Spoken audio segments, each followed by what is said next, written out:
Hey, fellow Nigerians, this is Smart Madu Ajaja, the anchor of Nigeria Now on Nightingale Radio Station, broadcasting live from Houston, Texas, United States of America. How are you all doing?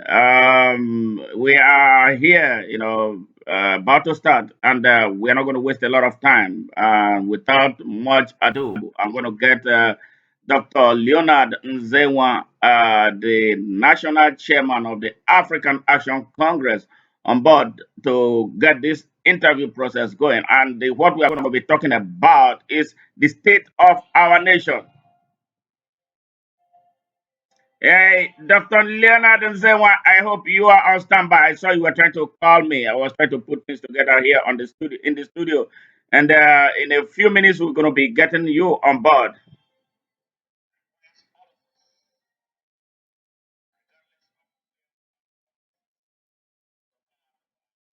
I see Chidi tuning in from Germany. Hey, Chidi, how are you today?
Yes. Nigerians from within Nigeria and around the world. We are about to get started. I apologize for the slight delay. And now we are ready. I'm going to get Dr. Leonard Nzenwa, the national chairman of the African Action Congress, to get this interview started. Stay tuned because you're going to hear what will make your ears tingle. Dr. Leonard Nzenwa, I hope you are on standby and ready to do your thing here. All right. Yes, we are on, Chidi. We are on, Chidi, from Germany. We are on. There was a little technical issue that we're trying to grapple with, but we have it together now, and we are back for everybody to listen and contribute to this historic discussion. Hey, be part of this discussion.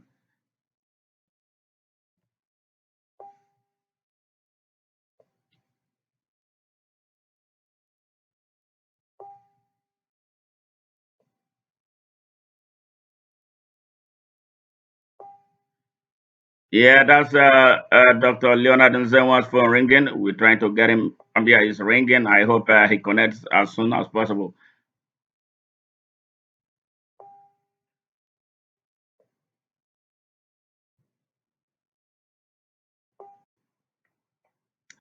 Hello, Dr. Leonard Nzenwa. Welcome to Nigeria Now on Nightingale Radio Station, broadcasting live from Houston, Texas. How are you today? Good. Please speak up so we can hear you very clearly. All right. What is the weather like in Nigeria today? Let's get started from there.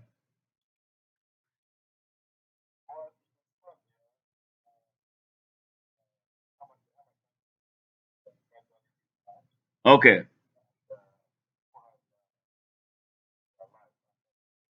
Yes. Okay. Yeah. If you can increase your volume so we can hear you more louder than you are doing right now. Um. Yeah, you need no more introduction. You've appeared on this program. At least this is the fourth time.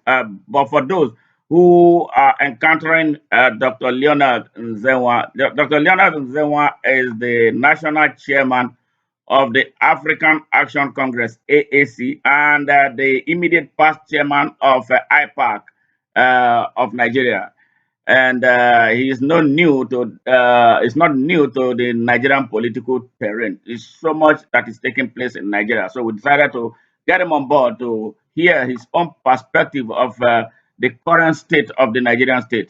Welcome, Dr. Leonard Nzenwa. Yes, so much is taking place, or so much has been taking place in Nigeria. How would you sum up the situation as it is right now, this minute, right today?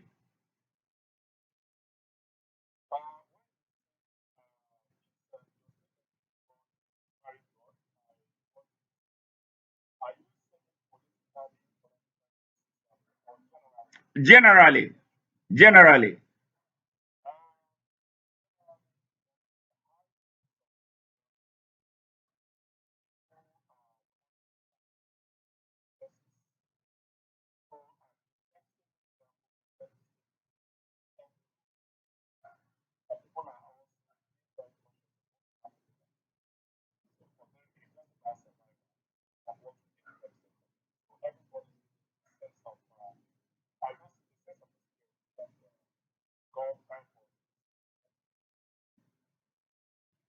All right.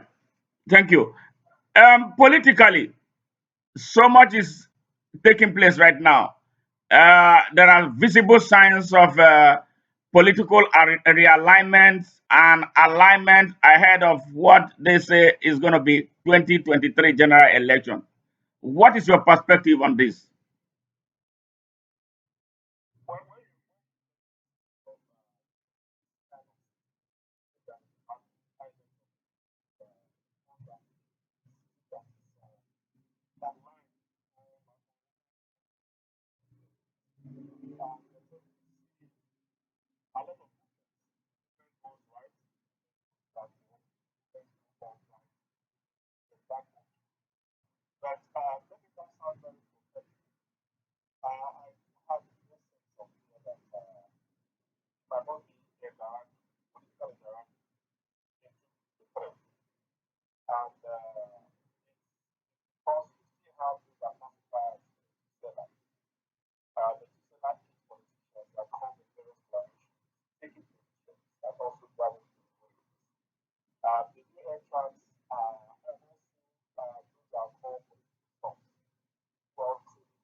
Now, realistically, taking cognizance of the state of insecurity in Nigeria and the agitations from various groups, do you think that holding an election in 2023 is a possibility?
Now, talking about Anambra, you were there at the battlefront. What did you see playing out there?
Now, talking about the Alhambra election further, what did you think about the outcome? Do you think it was a reflection of the will of the people? And let's be specific now. The wish of all those who voted.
One more question surrounding the Anambra election that I want you to confirm. There was a report that some people, some women from some communities in Anambra State refused the heavy amount of money that they were given to utter their choice, to vote against their wish. How true is that?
Yeah, listeners who are just tuning in, you've been listening to the voice of Dr. Leonard Nzenwa, the national chairman of the African Action Congress and the immediate past chairman of the IPAC.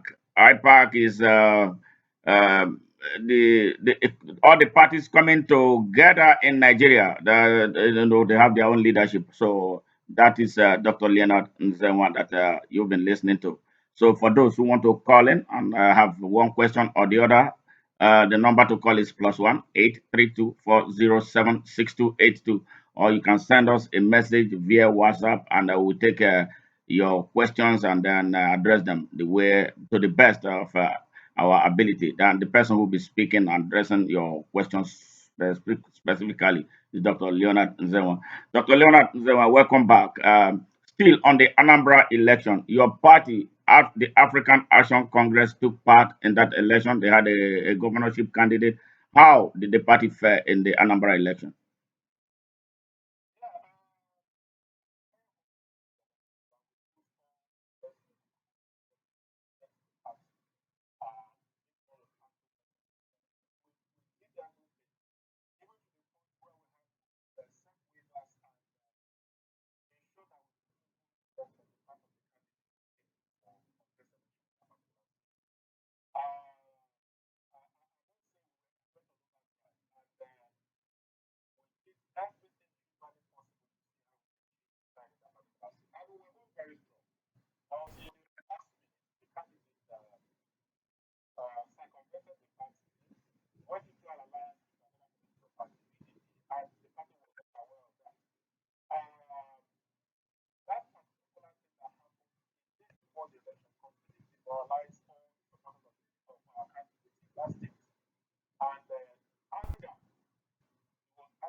Hmm.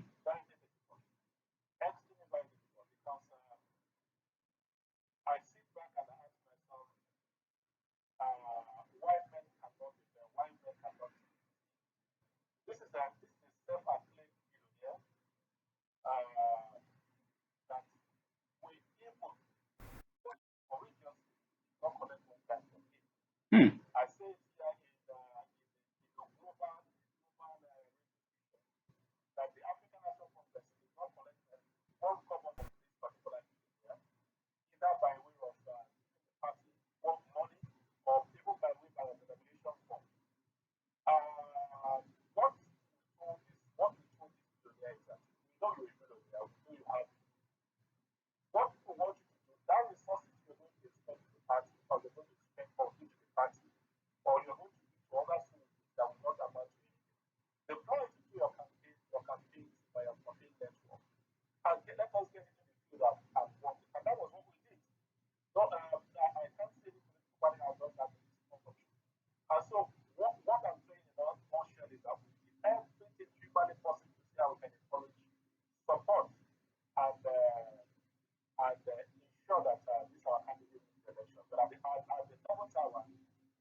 Hmm. Finally, on the Anambra election and the AAC, from what you stated, it was a disaster. What lesson would the party? What lesson would the party have learned from this experience, especially with people coming from outside and they want to run on the party's platform?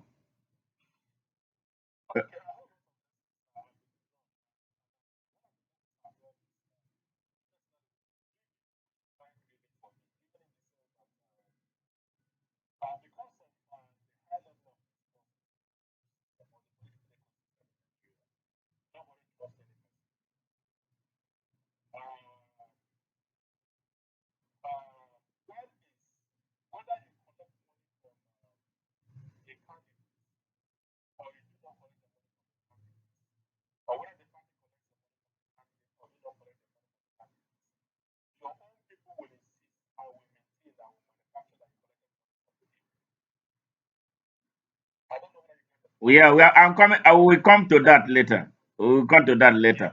So just give us, what lesson will your party allow somebody who is coming from outside close to a key election to be given a ticket to run on the party's platform?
Yeah, we have seen in the past where people use other political parties' platforms to emerge and win elections, and soon after they go back to their previous parties. So this is what, that's why that question arose. So how can you address this? This is a moral issue, that you are defrauding a political party for your own selfish gains. So that is the thing. How can the party look at this very critically to avoid making this type of a mistake again, even if, regardless of what the provisions of the party's constitution and the constitution of Nigeria is?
Thank you.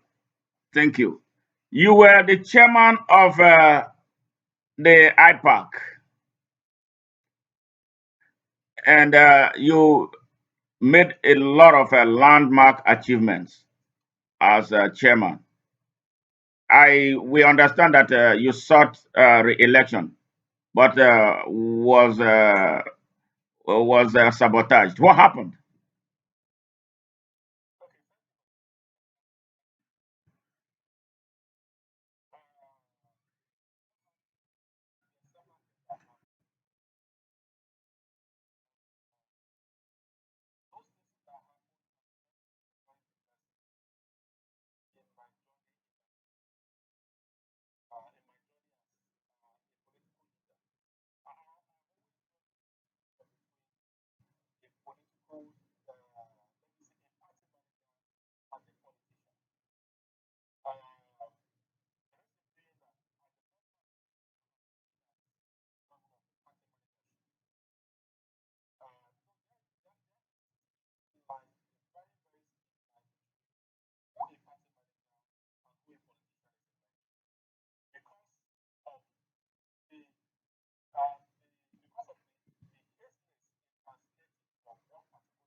Hmm.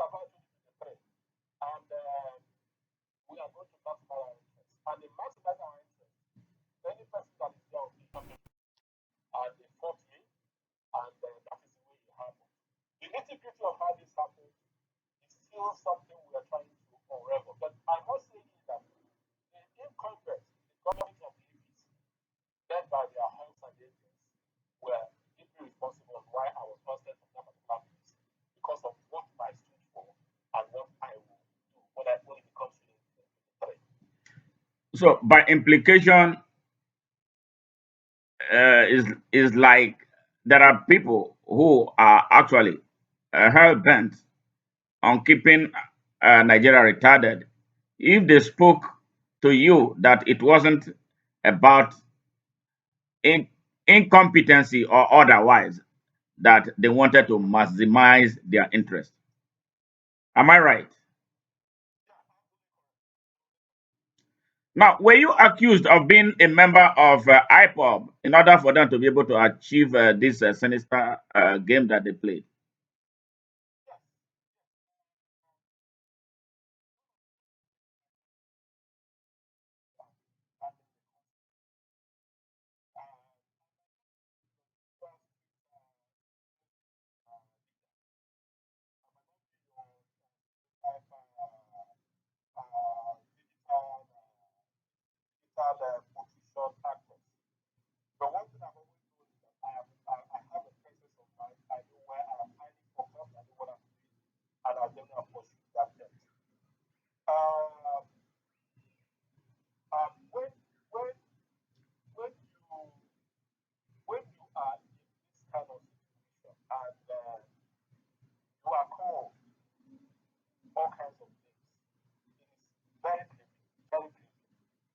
Now, what happened? I give you a little bit statement of what really happened so that you understand where I was coming from.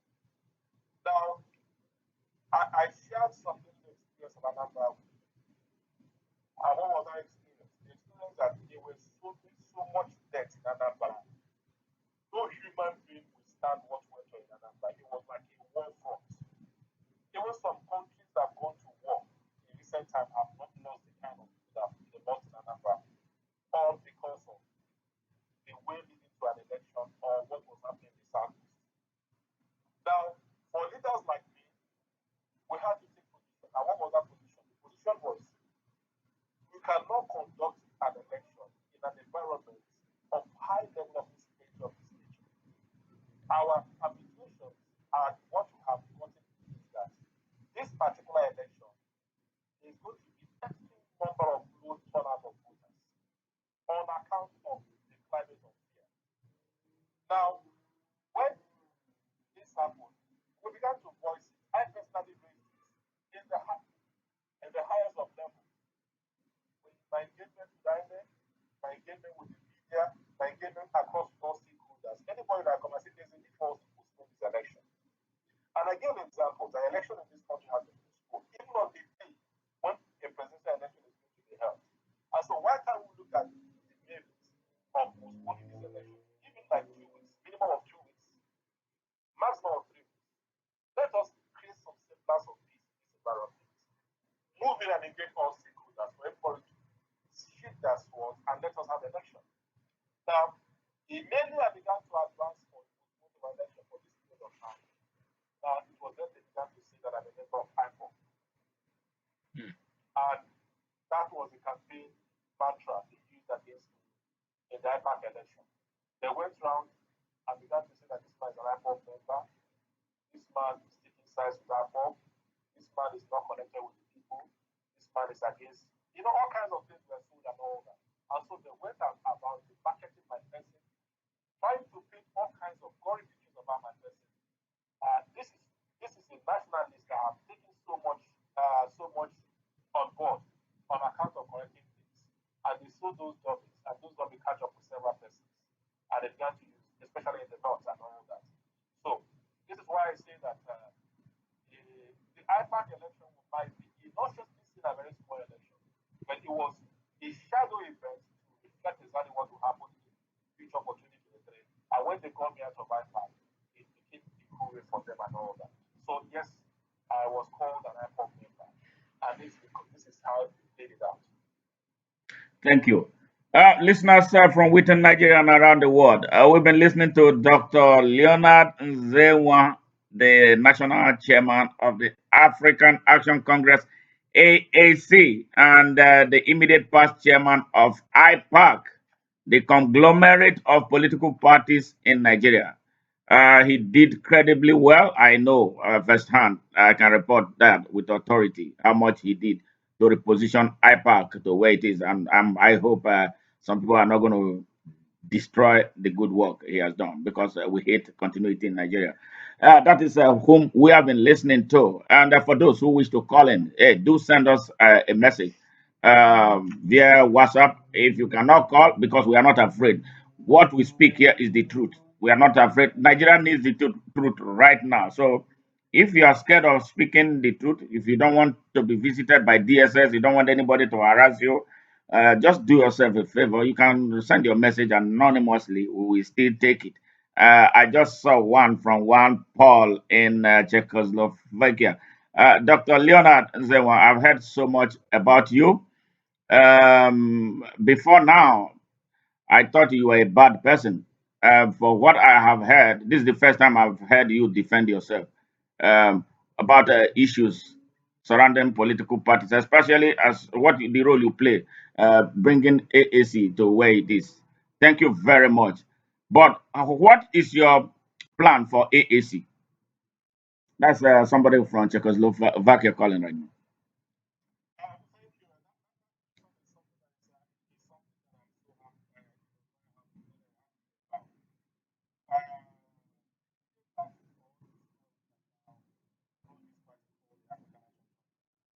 And I must say very clearly,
parties had one thing in common. And what they had in common was the founder, owner, members, from one of the political parties. So you have a situation where you have almost 80 of these political parties, and they say all the political parties in Nigeria have an arrangement where you have a founder like a business, you have an owner like a business, and you also have members who will continue to run, who will continue to cry and weep over the structure of political parties.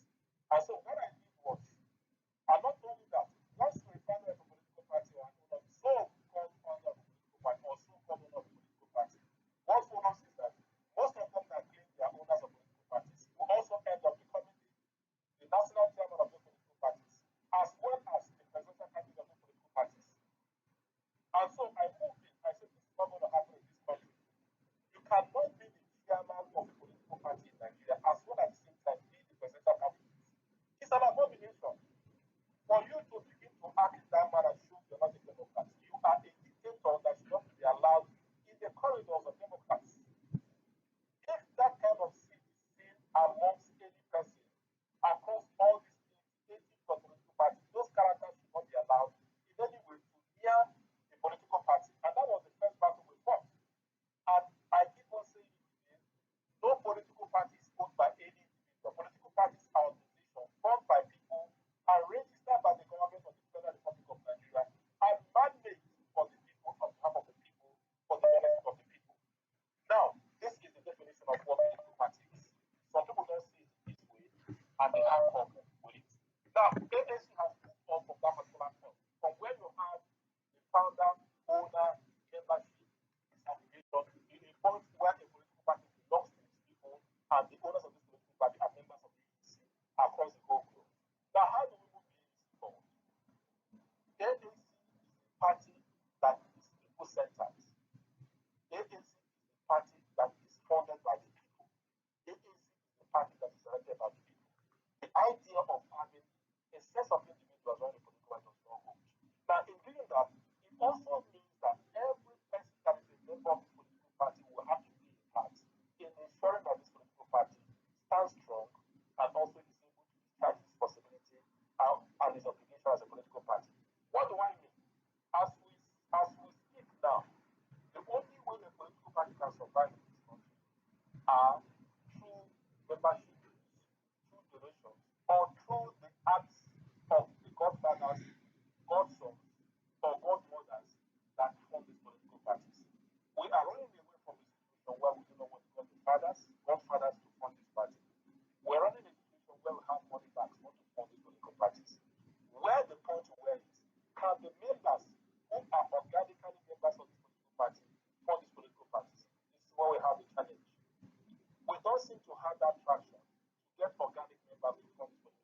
want us to reach out and identify with them who are those who will stand under the party and also go and represent the party. So it is a collective assignment for every one of us. And not only that, let for those who are currently managing the affairs of the party as we speak. Thank you. Now that you have a breather now from dealing with the shenanigans surrounding the IPAC, and then now you are a full, you have the opportunity to focus on the African Action Congress. I emphasize, very emphatic. Whenever I think about African Action Congress, what comes to mind is that African National Congress in Africa. The name is so big, the name is so all-encompassing. I would think that that is a party, a brand that Nigerians should be identifying as an alternative to the squalor represented by APC and the PDP. Um, what what strategies are you personally, as the leader of the party, putting in place to refocus the AAC?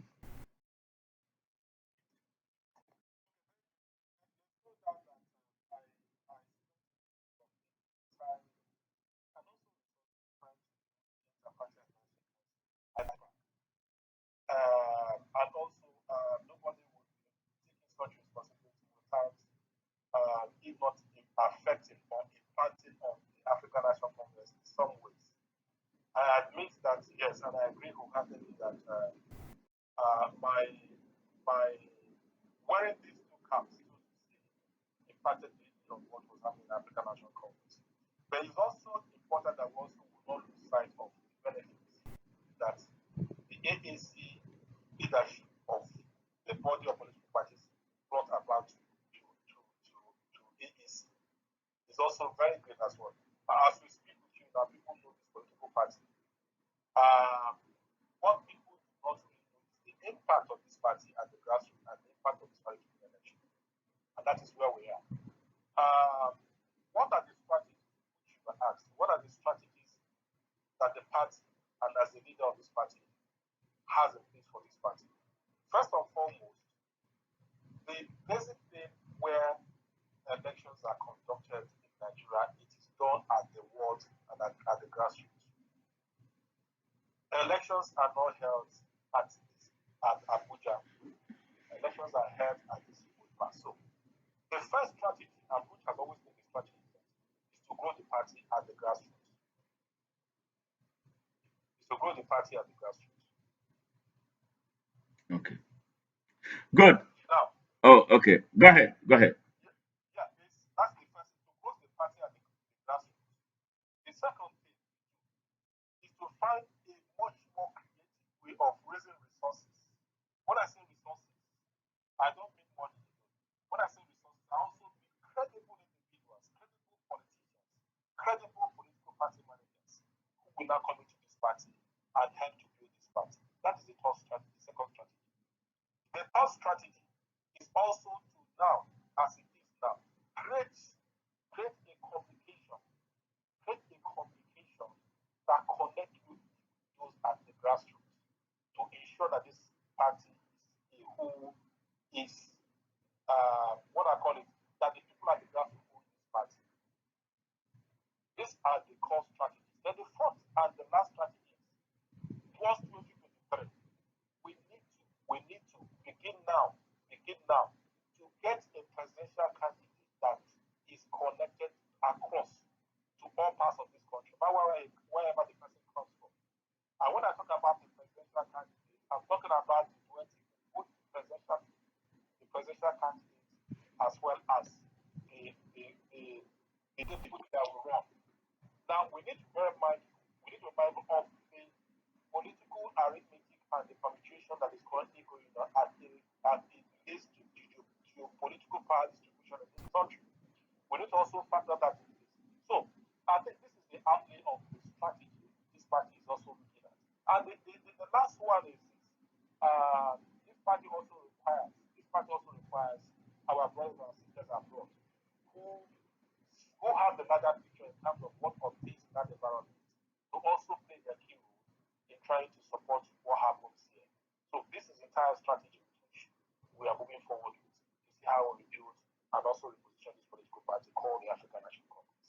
Thank you. Um, Prior to this time, immediately after the 2019 election, the party slipped into a crisis, and I will call it a crisis of confidence between you and Omoyele Showore. And in the process, bad blood was generated to the extent I heard so many times, even me included, accused of being compromised. They stated that you collected money from the APC. That's the All Progressive. I don't know if it was All Progressive or All Unprogressive Alliance, whatever they call themselves. Did you collect any money from APC?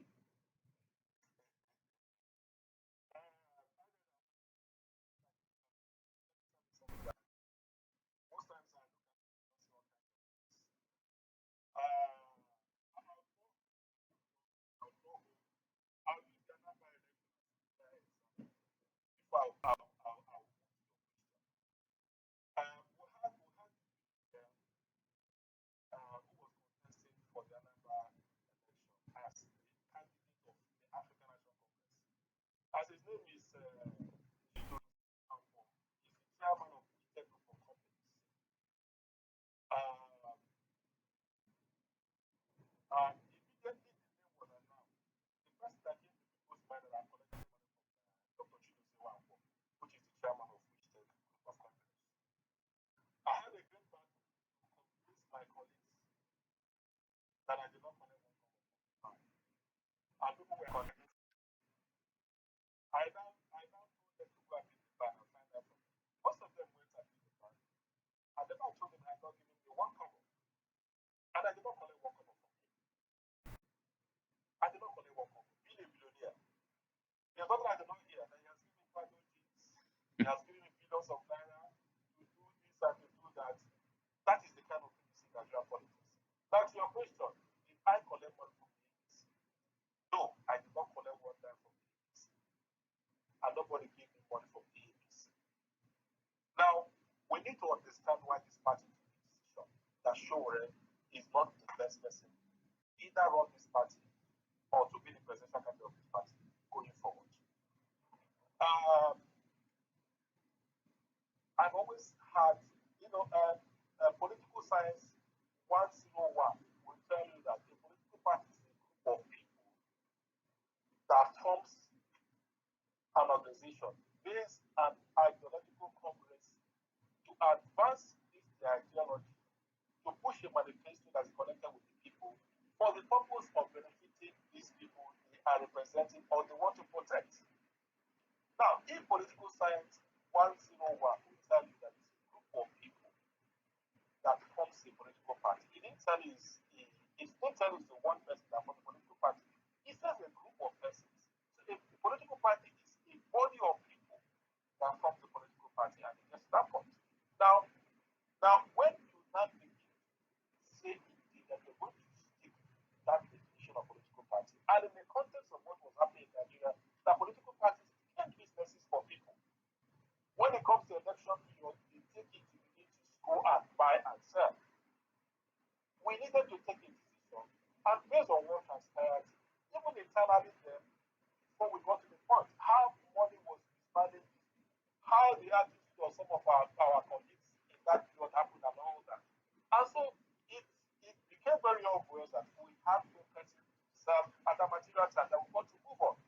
And it's not about painting yourself in the golden mask in the social media or vocalizing goodies that is not emanating from the inner character or the inner DNA of the persons involved.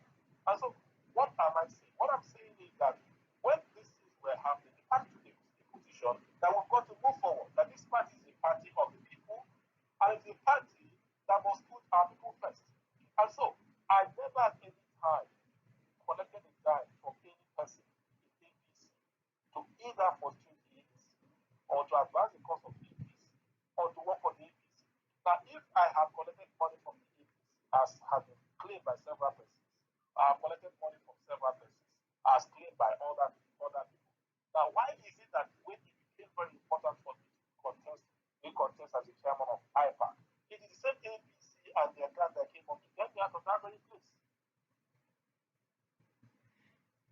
Thank you. So, to your question, nothing like that happened.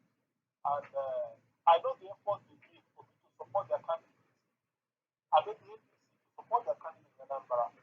And I told them it wasn't going to work. So if I'm working in alliance with that political party, there's no way I have to do that. And I would have converted myself to this guy. So normally I didn't take any money from any person.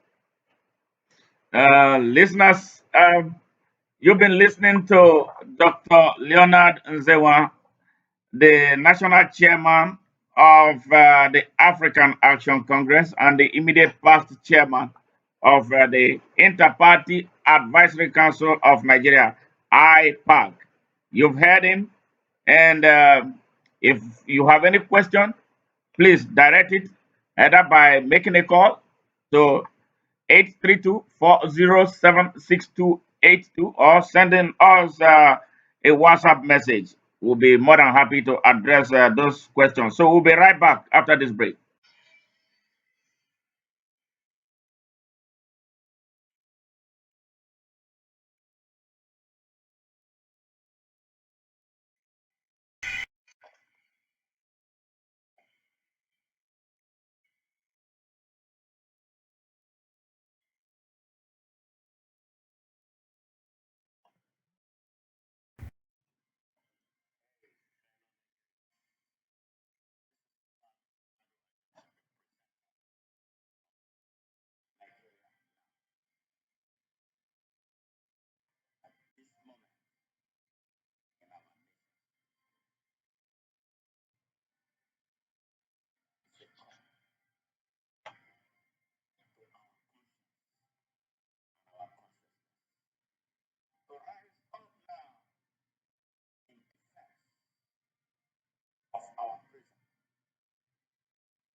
Yes, welcome to the nearly final segment of this interaction with Dr. Leonard Nzenwa, the National Chairman of the African Action Congress, AAC, and the immediate past Chairman of Hyde Park. Dr. Leonard, you have a question from Germany by one John Chukwemeka. He asked, he said, what is your position of the state of insecurity in the southeast where you come from?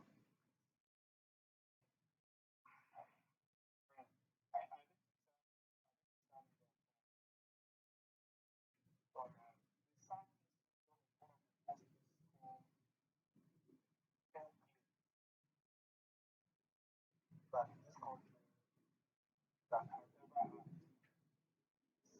immediately after until this madness started. And for many of us who are very proud, I've always said I'm a very proud man. I love my origin. I love the visible DNA, and I can never, for any reason, no matter whatever we're going through or whatever this the Igbo people are going through across the country, ever denounce my origin. I'm a proud Igbo man, and I feel very happy for what is going on in that particular region.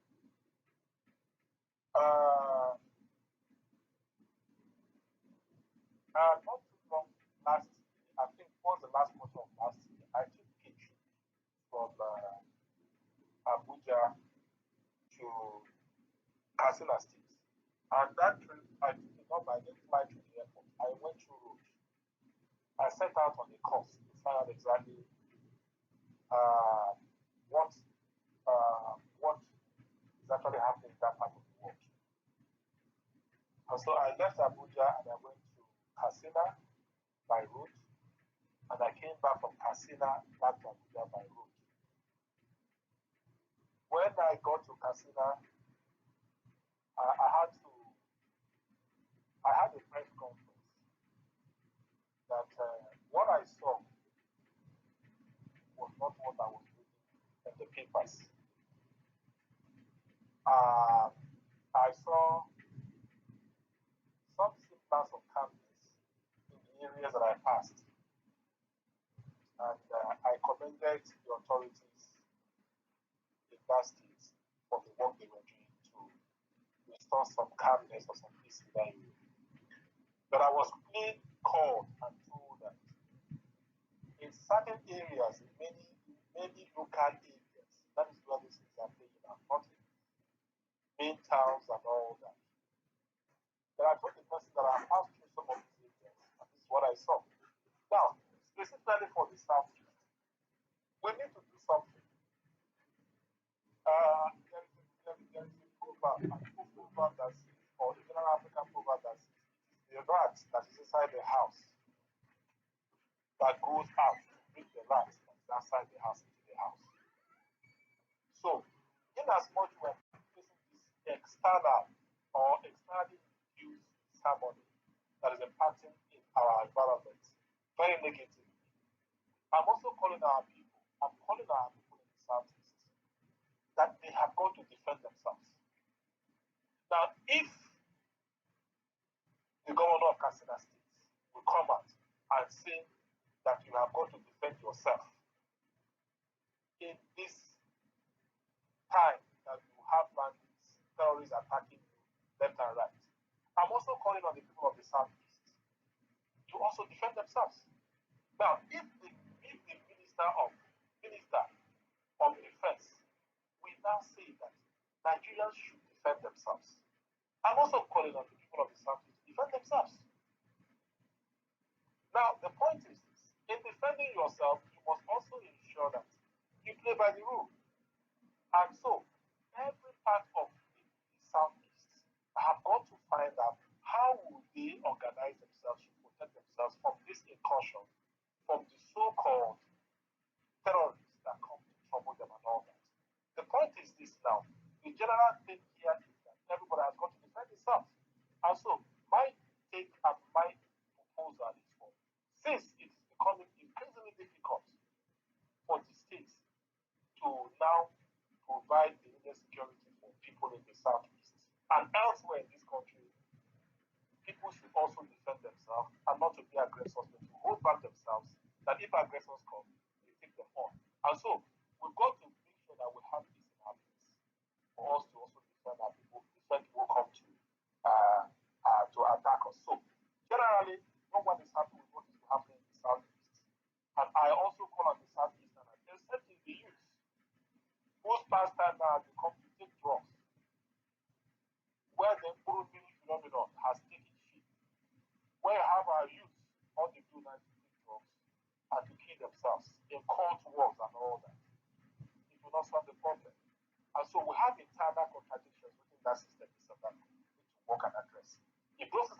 life.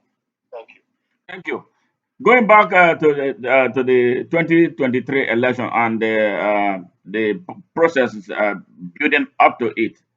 Recently, we heard that the president of Nigeria, Muhammadu Buhari, withdrew his assent from the electoral bill that was passed and sent to him over some shenanigans about direct and indirect primaries, but minimizing the other very critical components of that bill. What is your take on this? And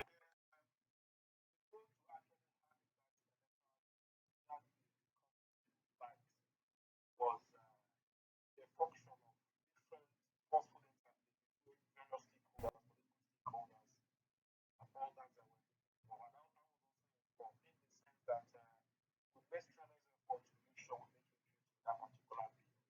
And I remember one of the key things we made is basically that election results should be transmitted electronically, which was what hallmarked the new election, and that was why the next election was highly credible. Elections were transferred from the collation center to a portal where it was very easy for every person to see the results eyeball to eyeball to get a clear comprehension of what the results were before even the materials were moved from where the election was conducted to another place. So that gave that election a lot of credibility, and it was based on the lesson from that election that most of us insisted that election results must be transmitted electronically. Now, and we succeeded in doing that. We pushed that with a lot of stakeholders that worked on it, the civil society organizations, the political parties, the media, and several people that also made decisions on that. That we initially, the electronic transmission of results was rejected, then we had to go underground and we also pushed for it. It was later the members of the National Assembly had to revise themselves and include that particular transmission or election result electronically. Now, the other thing that came up, immediately that thing came up, I told a lot of people that were key watchers of the electoral system in this country that this electoral bill, amendment bill, will definitely suffer a setback. I told them that if they go ahead and insert the direct primary clause in this particular document, in this particular bill, it will backfire. And I told a whole lot of people that the president might not sign that particular bill. And that's what happened. Now, I was saying it based on my experience as a party leader and as well as a party leader that was guiding politicians in this country. Now, Ajaja, I've told you something. There is no organic membership of political parties in Nigeria, which is the core thing that is required for any political party to build itself and sustain itself. It doesn't exist. Now, if that does not exist, direct primary is anchored on availability of an organic membership of a political party. And so, when that particular clause was not inserted, it became an issue. It became an issue one. The older political parties, when I say older political parties, I'm talking about the PDP and the APC, that have amassed wealth from the states on account of accessing power in the states. They've amassed a lot of resources amongst themselves. Between the APC and the PDP, they've got the money came from the wealth of this nation. They have the resources. The other political parties don't have these resources. Now, once this happens, what you're going to see is that they are the only one that have the resources to amass kind of membership that is required. And they are going to smoke out the younger political parties from the political ecosystem. That means other political parties will die naturally. And alternate voice is not available. And so it is from this deeper understanding that some of us concluded that there was going to be a problem with the president signing on that particular bill.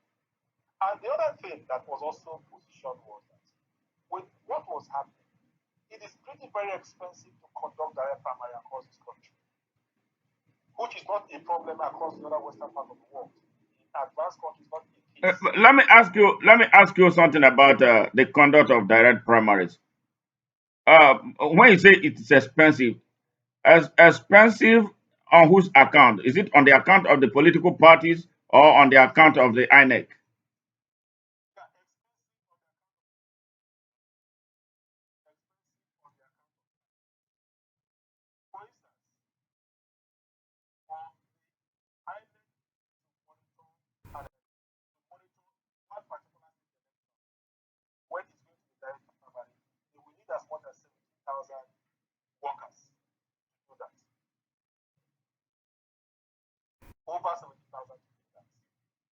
Now, what is the staff strength of INEC? We are going to monitor election across over 10,000 wards in this country. And each of them must be monitored by INEC. And when they are monitoring election, we are talking about cost. You have to do for money to send the logistics to send for these people. All that is involved, you need to put them in hotels, you need to give them security. Security is money. Dr. Leonard, Dr. Leonard, let me interject. I think this points to the reality, the urgent need for us to streamline and follow the way of technology because that will cut out all these unnecessary expenses. Honestly, if you are asked, what does the INEC monitor? I've been a victim. I've been in an election. I didn't see no INEC monitoring anything. What do they go there to monitor that cannot really be technologically circumvented and made? We have time. If the president will sign to build a robust system that will work for the people of Nigeria, why are we not thinking along that line instead of holding on to this old tradition that has just gotten worse?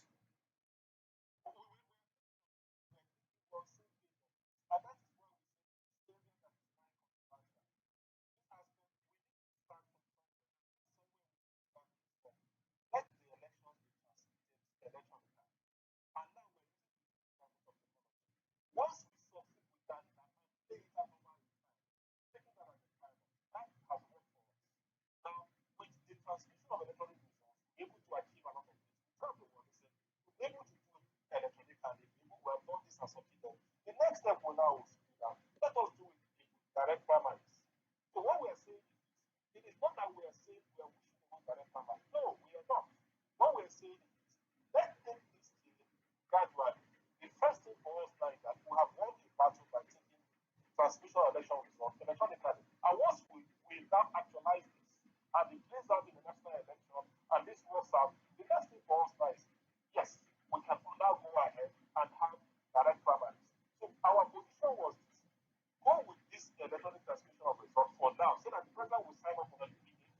And do not get into this area of direct primary. We will now hamper and also give reason for Mr. President to sign it. And that was what played out. That was what played out. It is not that the parties are saying that we are going to receive that. No, no, it's not. What we're saying is let us do this quick way. This is the first quick way that brought it. Now, when we now actualize and actually operationalize this first quick way, and it becomes a huge thing for us as we all understand that, the next thing we have to do is also do that. We will now introduce direct primaries. And let me also tell you, we also have constitutional issue around this aspect. Most political parties have the format in which they are going to, their political recruitment process is tied along. Some have direct primary, some have consensus, some have indirect primary. Now, if that is going to happen, some political parties might even go to court and say, listen, my constitution, which is not written at the time the electoral act was being passed, says it is indirect. It says it's in consensus. So we also avoid these distractions now. Let's take this first week, run with this first week, and by the time we're done with this first week, we can move into the next side. That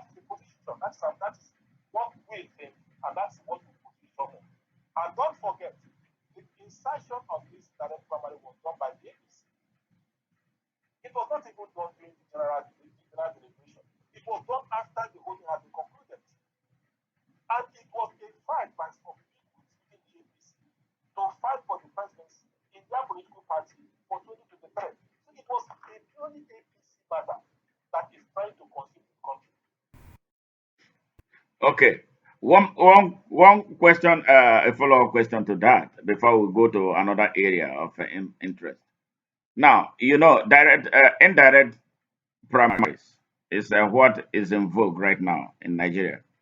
And then looking at the quality of leaders in Nigeria, I don't know if you will agree or otherwise that this indirect primary has done Nigeria any good. I'm not trying to say that we should, but I think we should do something as quickly as possible in order to get the type of quality.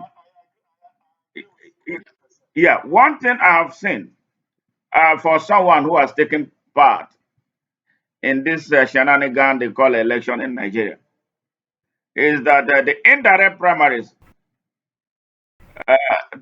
shut the really good people with good potentials to be leaders out, and then prop people who can bribe some lazy political party leaders. Because I went through an election that involved 9 local government areas in Delta State, then as a senatorial aspirant in APC. I know what I'm talking about. I know what I went through. The party leaders lined up in all 9 local government money to collect money from political party aspirants and then give them false hope that you are the one. Everybody who comes, you are the one that we know. All right. So I know how much money I donated to to them, thinking that they were going to use it to build the party. In fact, the last one I donated was at Ndokwa West local government. I was so disappointed that before they didn't even allow me to leave the man's house before they started fighting over the money. I asked them, "Why are you doing this? This money was not given to an individual. I wanted to give the money for the party to be built." They said no. Now the I want to see this money now in the chopper. Right there.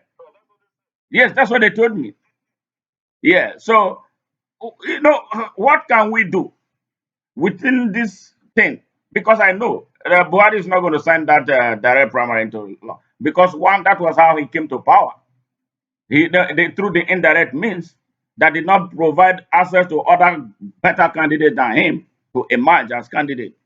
So I would think, in my opinion, I don't know yours, that this indirect thing has done a great damage to leadership potentials in Nigeria and the overall national interest. What can be done to within this framework of indirectness to end or minimize what people do to shut out good candidates?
person I told several times. I said, listen, as long as you meet the requirement in terms of manifesting our ideological stipulations and the character of the person, you meet this requirement.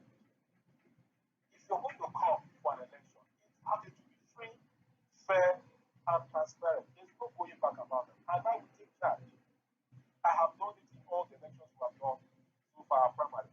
Our primary has never been controversial. Our primary so far as a political party has never been controversial.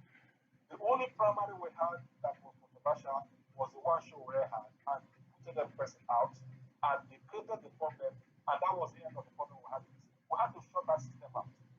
But since I assumed the leadership, we've never had a primary where our candidates pressure changed. No. You must come there and also show that you are contesting the election.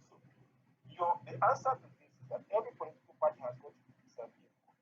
Starting with the AAC, for instance, we're going to have a clear-cut direct primary as it is, yes, as it is already of things now, because what the electoral act says before this particular one is that parties have the right to include their candidates either in political leadership within the party or for election purposes. The party is based on what obtains on the ground at that particular time to decide the format they want to use, whether it is direct, indirect, or consensus. So that is the way it is before this issue of insertion of indirect came up, direct primary came up in this particular area. So for us in our political party, what we should do and what we are working towards is to ensure that candidates that clearly meet the requirements, whether they are 10 or 50, they have to contest the election, and any person that emerges as the winner is the candidate of the party. The aspirants will move to become the candidate of the party and the list. So I can tell you for sure as a political party that we will not tread that line of disenchanting or disenfranchising any person that emerges credibly as the flag bearer of this party, either at the governorship, at the state house of assembly, at the national assembly, or even at the presidency.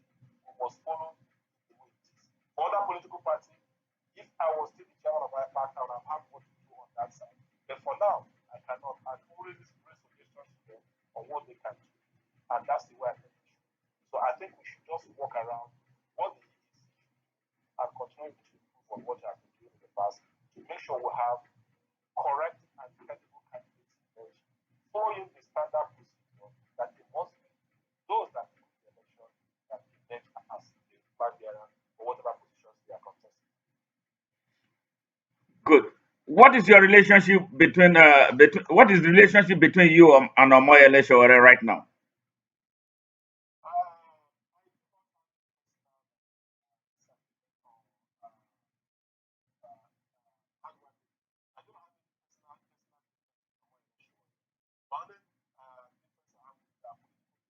His worldview of politics is something I think is very alien, and it does not connect with my person. It does not connect with what obtains in a democratic setting. And so, for people like us and people in democracy, we don't have to have anything to do with that. So, politically, we are both apart, and we don't have there's no meeting point.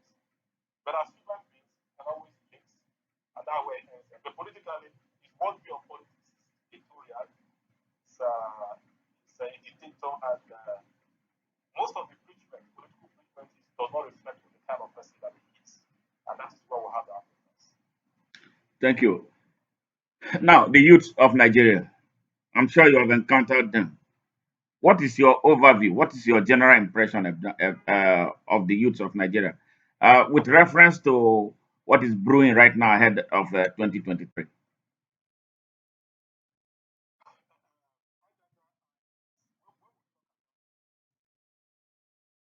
Most times, my understanding of it as deployed by most commentators, most people that use the word I have a feeling that the city youth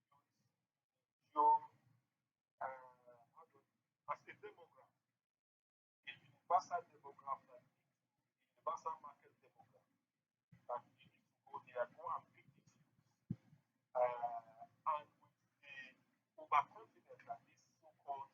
universal demographic of youth are on your side.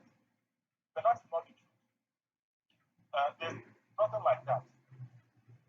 The youth of Nigeria belongs to several camps, several foods, several areas, several interests, several groups, several political parties. And so it is a misnomer for us to continually say youth, youth, youth, youth, youth, youth, youth, youth. What we need to emphasize is the conduct of these youth in these various steps. Because when we say the youth, at times we say Nigerian youths are over 33 million. Nigerian youths are over 40-60% of the Nigerian population. And we take it on our back that these Nigerian youths that are over 60%, let's say we are 100 million for instance, and Nigerian youth are 60 million for instance, that these 60 million Nigerian youths will now go and vote for. This kind of misconception has always led many of our politicians, party managers to do things that are not proper and all that. This says some people will not vote for. They have their blockings, they don't have them. So what we say is that this grouping of 60 million politicians, if they are in APC, they are in APC, they are in PDP, they are in whatever political party they are, they should be resolute. They should be organic members of this particular political parties and follow it for what it is. And not to move from this political party when it comes to election where money is going to be shared. They will leave the APC and go to APC. They will leave the APC and go to PDP. So, for our youth have issues. The issue is one, many of them do not work. They wake up in the morning, they are hopeless, there's nowhere to turn to. The next minute they cannot get it. And so the most important thing for them is how do we feed ourselves? How do we fend for ourselves? A man that cannot feed himself, a man who cannot fend for himself, cannot think of participating in politics. And so, because he does not have the resources to take care of himself, his basic requirement, it is that person that is able to give him that sustenance at that material time. That's the person. And that's exactly what is happening here. Because they have not been able to get somewhere to take care of themselves. And so if Mr. B, who is the money back, gives them that money, they work on that side. If Mr. C, they work on that side. So in a brochure, for us to consider Nigeria, we need to understand that these people belong to several camps and several groups. And that's the way they will always reflect their character and their shape over time. So what we need to do is that belongs to your interest, or that belongs to your group or to your block. Say for instance, those ones are the ones who have money. Ensure that this the party, follow the party as it is designed, and ensure that they also vote when it comes to voting for leaders or those who represent the political party. This is my honest answer to it. Generally, you cannot take Nigerian, you cannot get all the time that you want to one umbrella. So you can't get them under one country. If we think we're going to do that, let us just forget that it's not going to work. Because we are human beings first of all. The person you're calling youth now, today might not be used tomorrow. And so they have their group, they have their classes. What we need to do is find out a better way for all Nigeria, including the youth, so that whatever they do, they get the best of life and they're respected as human beings that should enjoy the wealth of this Commonwealth college. Yeah, I asked that question, putting national interest above and beyond everything, especially with the state of Nigeria today. So that was why I asked that question. I expected a general question, but answer. But you did a great job answering it. We understand that people are driven by interest, but those interests, do they conflict with national interest? So that's that is what is so important to me. With the way I framed that question. Now, China and the future of Nigeria, especially with the massive indebtedness of Nigeria. Are you concerned? Deeply concerned, very deeply concerned, deeply concerned. I was just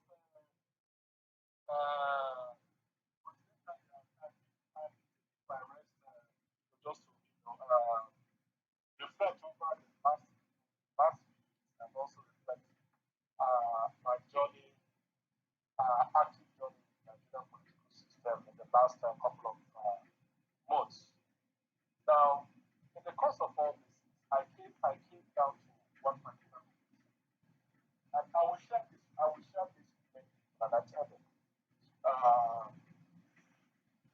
Nigeria, you are seeing the creation of the Western powers. At that time, the imperial power called China was overshadowed in the affairs they had then.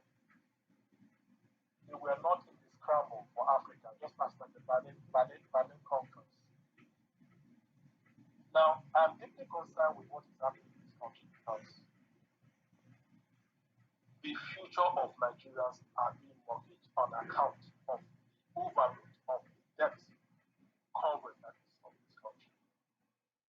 Now, when they have covered economies that have, I call them, the West-headed economies, tell you that the amount of volume of loan on debt Nigeria has is currently under will not bring the country down. But we do know that psychologically, even in your household, if as a father in the house, you go and borrow money, whether it is £1 in Nigerian currency or $2 in US currency and all that, the psychological trauma of that particular amount of money, even though it's not going to impact anything on that household, will keep on traumatizing yourself and also traumatizing the family. And so that's what we're experiencing today. We've seen examples in other countries where most of these countries could not meet their debt obligations, their repayment obligations. And this particular Chinese government and their companies take those social utilities, those companies or those infrastructures away from that particular state and begin to manage it, which is the second polarization we're talking about. Now, what point am I making? The point I'm making is national interest, which you have pointed out, should be that guides every person as we move ahead. I know the effort that Okonjo-Iweala has made for Nigerians there to be built before she left. I know where we are today on account of the debt overhang. I'm concerned that if this is not checked, we'll have a big issue. And so it is on the part of Nigerians, first of all, for this government to exist and for another government to come in, for us to review, loan, the details of the loans that this country has taken from the Chinese government and other institutions. Reschedule them, find out what these loans are actually used for, and for what purposes, and what is the repayment plan. Because what we are seeing now, nobody's telling anybody the truth. And so, and if we leave it for this particular government, we need to tell you that they are going to give you the exact situation of things as it relates to this particular government. It will be all stories and stories and all stories. Nobody will get the details of all that. So, what is being pushed out now is not the correct thing. What you're seeing or what you're hearing is not the exact thing that is happening. My sense and my feeling is that Nigeria is more deeply indebted that has currently pushed out than we're seeing. And it's only when this government exists that we can get the exact picture of that. And it's only then we can find a way to brickmanship like find a solution to this.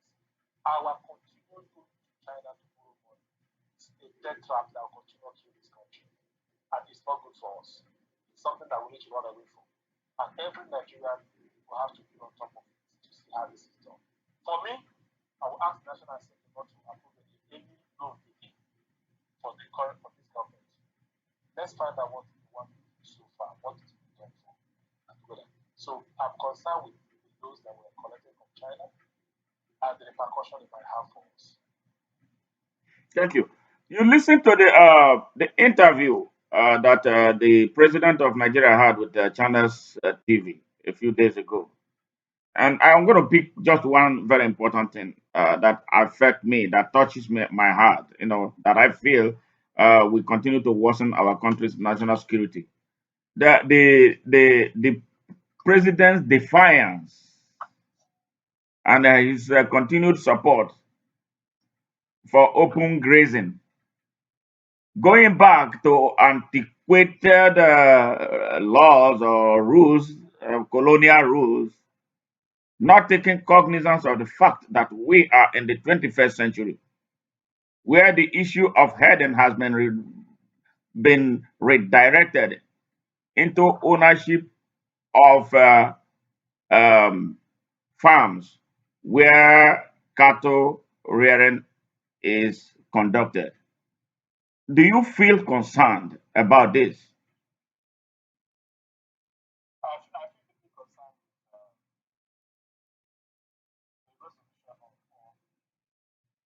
the way APC-led government have carried on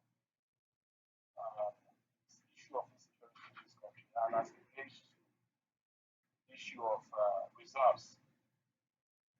Uh, what we're looking for is quick win peace for this country. Not even a quick win peace for this country. We're looking at a situation where this country is peaceful for every person. But it does look as if the more we try to get closer to this peace, the more we see standards literally getting worse. I cannot understand what Mr. President, maybe I do not have the information which he has, but what Nigerians are saying is that they do not want these herdsmen to come and trouble them in their farms. They don't want these herdsmen to come to their land to take over their lands. They do not want these herdsmen to disturb their family. They do not want these herdsmen to leave their own abode to come and disturb them in their own area. They are not high sounding languages. They are very clear. People are saying that we do not want you. People are saying that what you have done and what you have experienced in the past is so horrifying. These are not grammar. These are experiences. And people are saying you cannot resurrect what you are saying was happening in the 50s or 70s or what and the need to now reenact it in 2022. People are saying, listen to us, that we do not want crisis. I think these things are clear enough. So you can go about using legalistic jargons. You can go about talking about your jurisprudence. You can go about talking about your legal frameworks. You can go about talking about the anticipated whatever it is. The point is this: Nigerians from different walks of life across different regions are saying they do not want you. They do not want this sense of to come to their place. Simple. Listen to them and obey them, allow peace to reign. If you want to go to their place, then you have to sit at the table. You sit down with them and we negotiate. You can't come to my house and say you are going to take possession of my house because you have the might or because you have somebody in government house or the presidency. So we should reduce this in very clear and the quarter way. The people are saying they do not want you to come to our land. It's as simple as that. So if you want to go to their land, you are going to beat what is required. If you want to go to their land, they are going to be resistance. It's a basic human right. And so it's about not reserve, it's about you don't come to my land. We don't want you in my land. Stay in your land and do your heavy.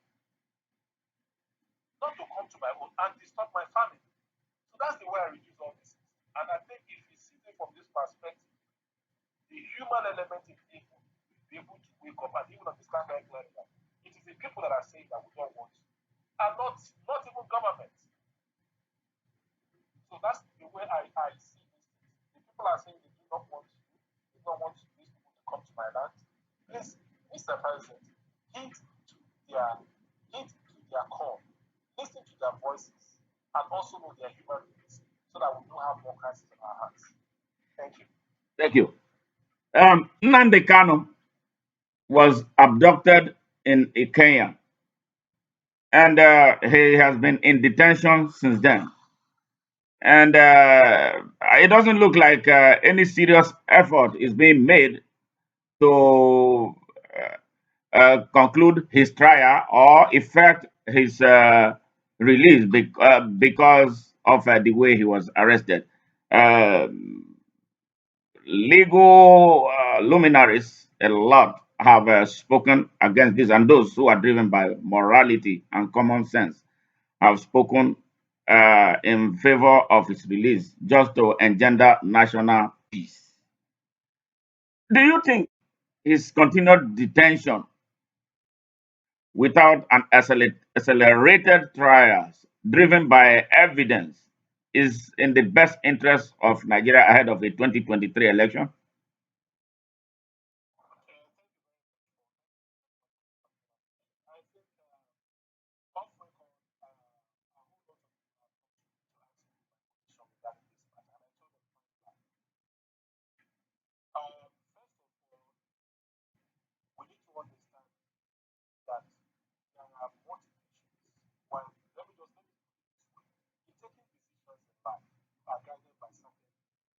certain celebrate certain things, certain standards. Yeah. Now, for you to take a decision, it is driven by a motivation. And part of the motivation, you have to look at the utility or the value of the decision you're taking. And the next thing you have also have to look at is the impact of this decision you're taking. Now, if you look at the motivation, you look at the utility, look at the impact. If these three things does not reconcile themselves for noble cause, there's a problem. I'm about to ask myself, as a leader, I've always been guided by this. What is the motivation of why I'm doing this? What is the utility of value why I'm doing this? What is the impact of the people around you of why this is being done? And if I'm not able to provide a honest and sincere answer to this, I will now stop that particular decision. Now, for Nnamdi Kanu, apart from the political differences, first of all, he's a human being. Two, he has a right that every other human being in this country. Three, for the sake of national peace and engendering some harmony in this country, we should most times not kill the egg or kill the fly with a hammer. I keep on saying this and I keep saying this. If for the use of, let me just say, apologies for using this particular description or this, let me draw this parallel. If you have a fly, a house fly, perching on your scrotum, Yes. and you now think that to kill that particular fly that is perching on your scrotum is to use a hammer to now hit that fly that is perching on your scrotum.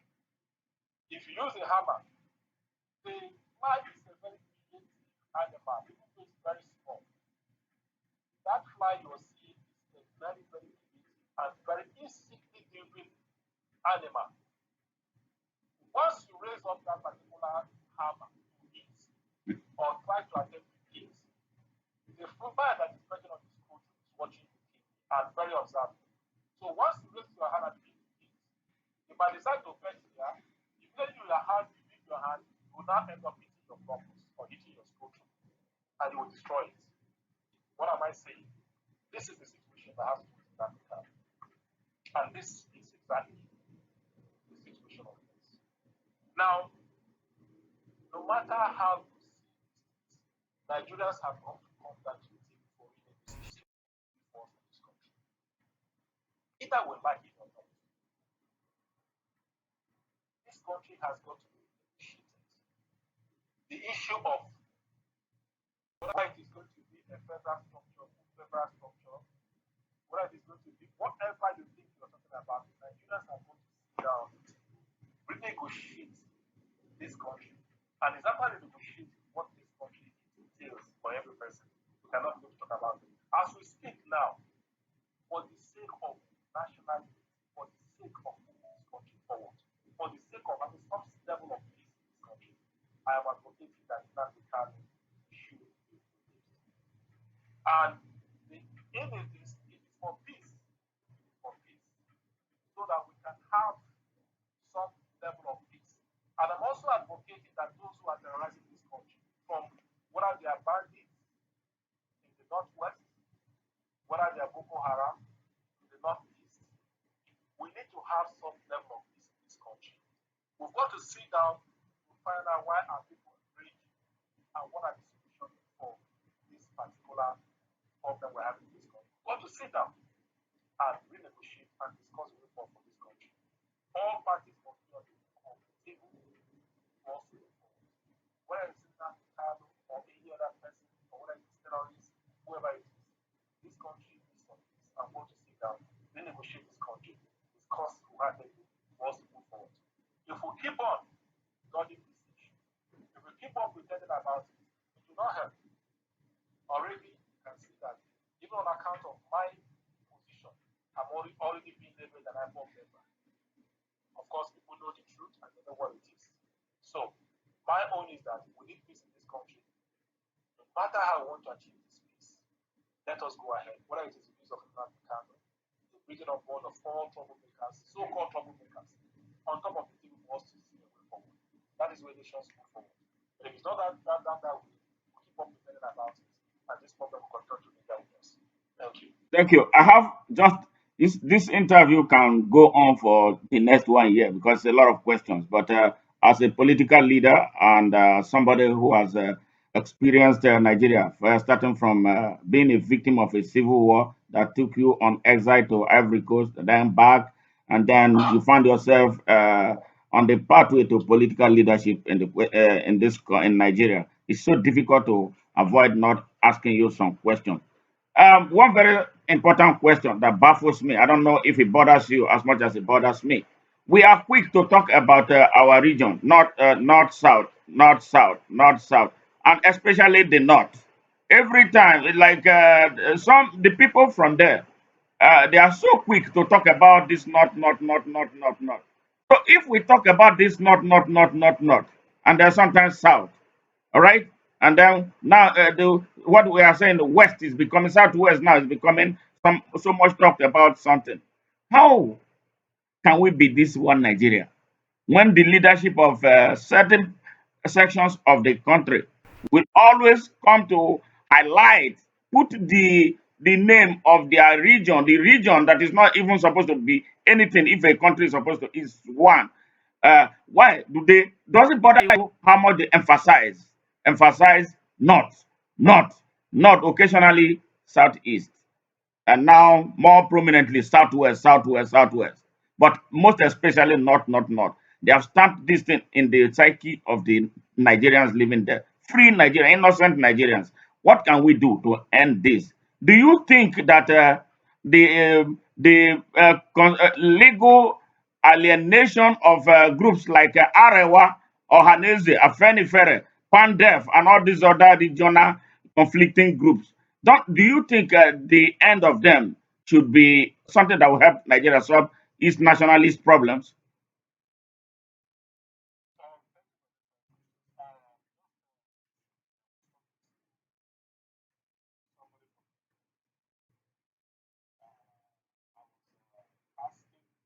where I want to ask you,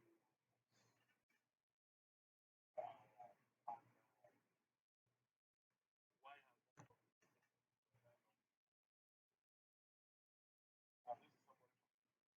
and asked about it. He told me, for example, he said he told me that the situation for him. I asked him what does it like for him. He said he find it difficult. People think they find it very difficult. They find it difficult to go about or to go about their businesses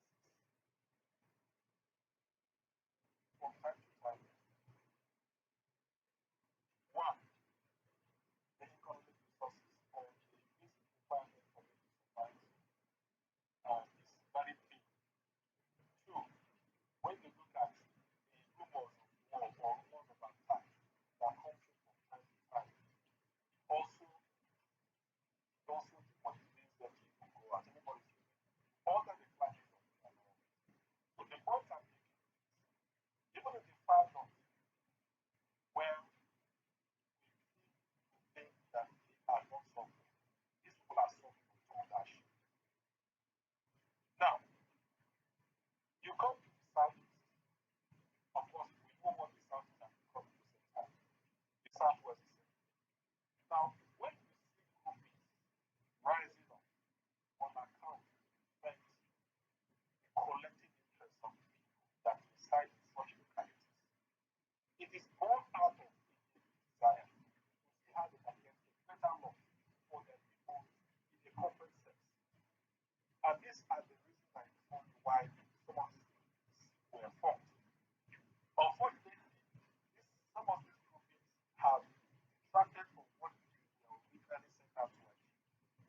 not noble. But the group is that says, I want the betterment of my people, and they keep on working in that sense. Their mission is noble. They should not be disbanded. They're clear things. And I have always said, if trying to pursue noble cause and deny indulge in killings, it is in contradiction of that noble cause. You should not kill, even for you to advance the noble cause. And so, my position is for this country called Nigeria to fight in one particular hope. First and foremost, we need to be sincere to ourselves. That unity of purpose is not there. That sincerity is not there. And once that is lacking, you cannot go anywhere. For instance, I give you a clear example. This country has, in the last 20 years, experienced on fundamental growth in certain areas. Now, this area where this growth is centered largely in one section of this country, over the other section of this country. And there should be creative and careful program where every part of this country is developing at the same pace. For instance, if you're having seaports in one section of this country that will help in movement of goods and services from one area to the other, it is also wise that you have the same seaports in other areas of this country where we should have this kind of place to also do the same thing. It's also wise to have also this in other parts of the country so that there will be very healthy competitions in the good of this country. But what we experience is certain areas of the country have not been developed. Certain areas of this country are enjoying development. And when these things do happen, it says very that certain of this conception and this understanding that certain people have not been carried along, or certain people are being pursued to move one direction or the other. In a nutshell, what I'm saying is we need to sit down and come back to this decision table. That's just the solution. Let us sit down. This is the Republic of this is the Federal Republic of Nigeria. What do we want for this country? What has transpired in this country since its creation? See, we tell the independence. We tell the world of sports, all this, since that has furthered the interest of this country.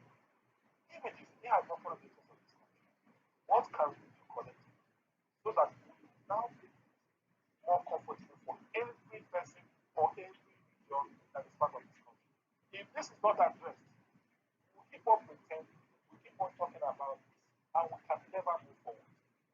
You cannot continue to be dishonest to yourself and you think you can move forward. No, it's not going to work. We need to be sincere to ourselves. That lack of sincerity among ourselves is what is holding us back. So Nigerians are not sincere to themselves. And because they are not sincere to themselves, God cannot be sincere with you. A man should be sincere with himself first and agree that he's sincere with himself before the Almighty God has created you would agree you're sincere with you to support you. If that has not happened, I see no way forward. We've got to come back to the decision table and we'll find a way forward for this country. If that is not done, I'm very, very skeptical. We might not get the kind of progress we require in this country. Wow. Yes.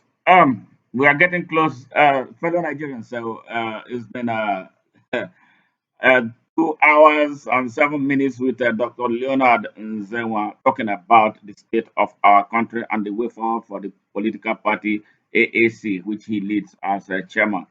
And we have touched on a variety of issues, starting from national security, the economy, the way forward for Nigeria.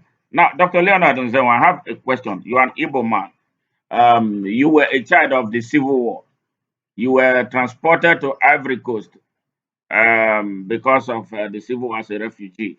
You spent time there before returning to Nigeria, then got integrated, hopefully, into the Nigerian system. Now, with all the experience you have had since then till now as a political leader, do you think that what Nigeria called civil war which, in my own opinion, and I have a right to it, was a genocide. Do you think it has ended or is still ongoing?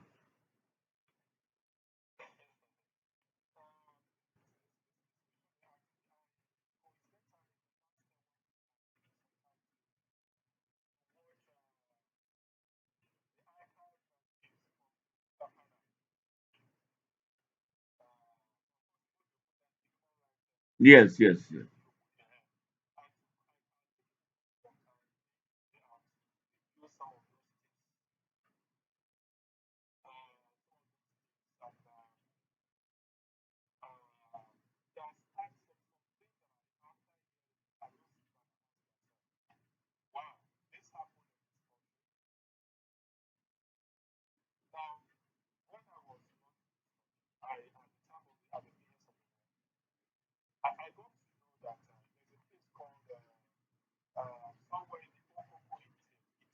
mm, yes.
Thank you. Now, finally, hopefully, we are concluding now because I know you're a busy man. We've taken a lot of your time, but this is a very historic and national issue. A lot of our people don't know the history of Nigeria and what transpired actually. Some children just react on impulse about what is taking place right now without a background knowledge of the history of Nigeria, the authentic history of Nigeria that actually is not written, it's not told to anybody. But I am happy that some of us knew it, we saw it, we lived through it, and that we are going to be telling it. This is the part of the book that some of us will never ever write. Now, the Obasanjo, Danjuma, Buhari, Atiku. and Tinubu generation still are having a grip on the polity, the present, and the future of Nigeria. Now, taking cognizance of all that we have said, especially the last question that you answered about what is taking place arising from a traumatic bloodshed in Nigeria, that in which over 3.5 million uh, people from one ethnic group was just taken off of the surface of the earth. Do you think this generation, this reference I just made, or Basanjo, Danjuma, Gowon, Atinubu, Atiku, and the likes of them, who are still wanting to continue to dominate the polity and future of Nigeria, do you think we can get anywhere solving this problem? Because I've seen countries, I've read histories of countries, I've lived in the United States for 27 years. I know how their history progressed. I know the fun with which they tell it, even the bitter part of it. They tell it so honestly, and the approaches successive generations have taken to make things better for this country, for their countries. Do you think, with all that is taking place right now, that this same set of people, they were part of the cause of the problems? Do you think they can solve it?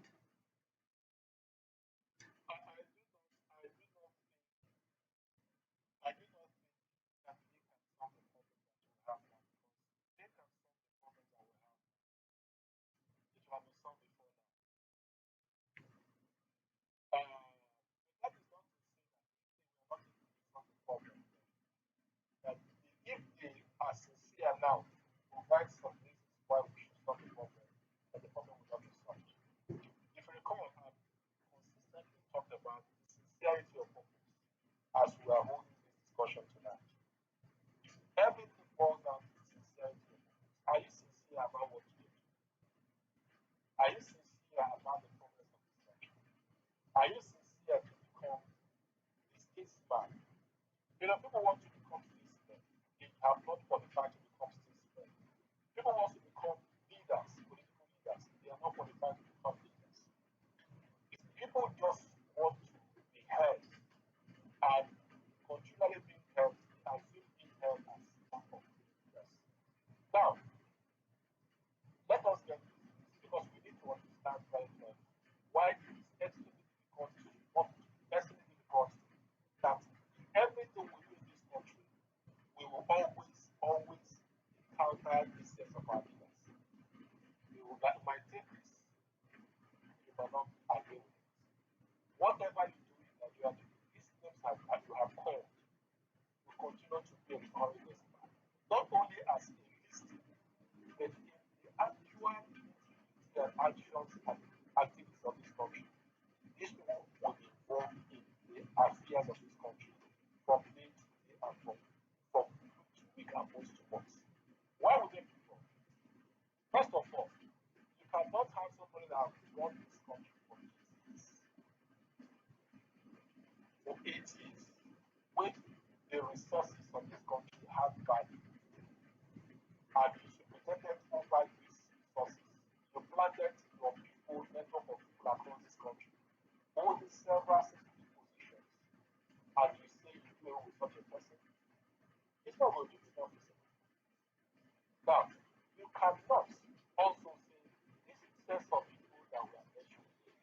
They still run most of the largest businesses we have in this country, employing millions or thousands of Nigerians that they pay, that they fund, that they support and they sponsor. This network of people that they support are also within our system. Now, having said this, They support them with our stolen resources. Let's be very emphatic on that, because exactly, they were not. None of them were born with a silver. Was born with a silver spoon in his or her mouth. They stole from the exactly, country of Nigeria. So let's even their members of their network need to know this very very basic and very very important historic truth. yes, for your this, for instance, why have they successful? success of these political parties on account of the resources of the states, which they acquired. And so these individuals also acquired resources, and they have built a cultural network, very large network of individuals that are managing strategic and commanding heights of our economy, the commanding heights of our military, commanding heights of everything.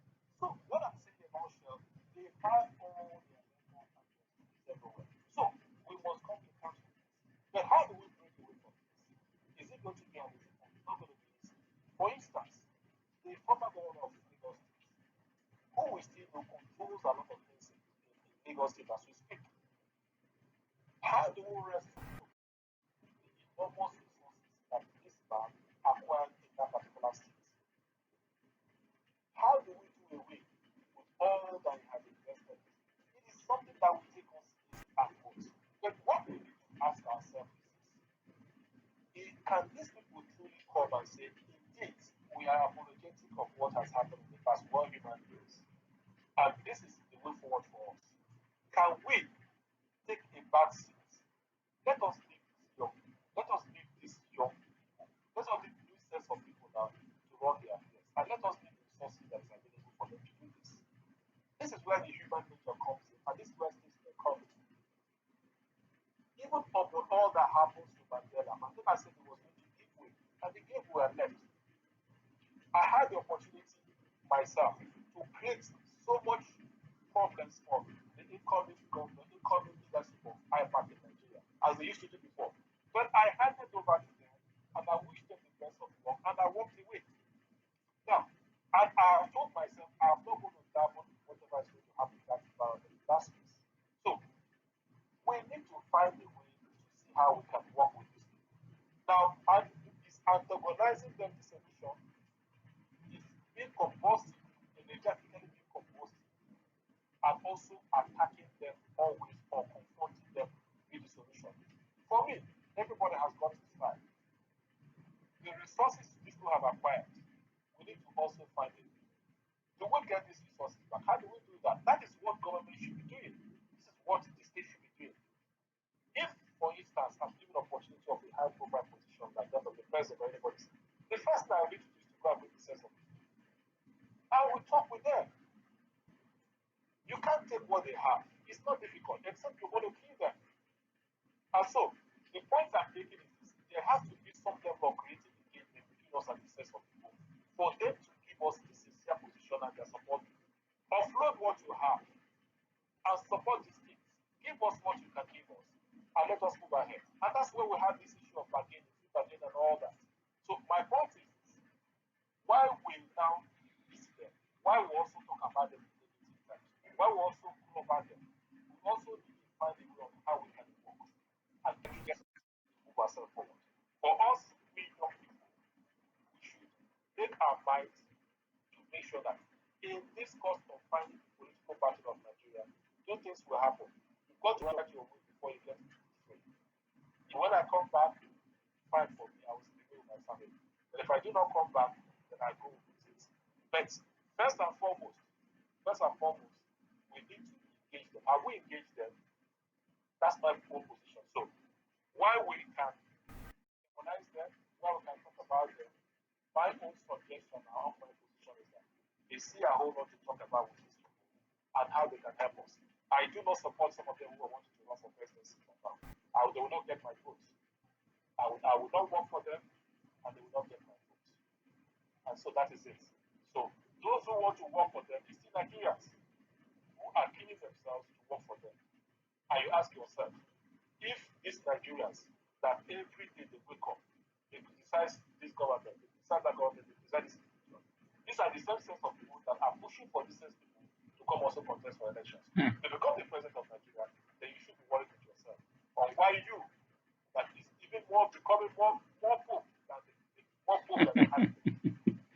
So it's a big one, and most times when you ask yourself this question, you say, what is wrong with Nigerians and what is the way forward for us? So we need to keep on praying or to act in the way we can act and do the best we can. But I tell you, it's not an easy task. Nigeria is, the more you see, the more you look, the less you see. Then the final thing I will also want to see before you round that is the The African National Congress is presidential candidates. We need people that can come and work for this party. We need people that can come out to volunteer to serve this country in whatever capacity. We are not asking for money from any person. What we are saying is, can you come out wholeheartedly and deploy yourself for this task? Any Nigerian from any part of the world, from any part of the world, from any part of this country can come out. We will be very happy to welcome you to this party. We will be very happy to welcome you to work for the benefit of this country. Nigeria is a great country, no matter what anybody says about it. This is the best country on earth, and nobody can take it away from us. Fine. One more question before I ask you the very last, the one that will cap it up. Jonathan Goodluck is rumored to showing interest and coming back to lead Nigeria after leading Nigeria for 6 years. What do you think? Is it do you believe that rumor? If it is true, what do you think he plans to come and do after 6 years that in my opinion helped elect General Muhammadu Buhari?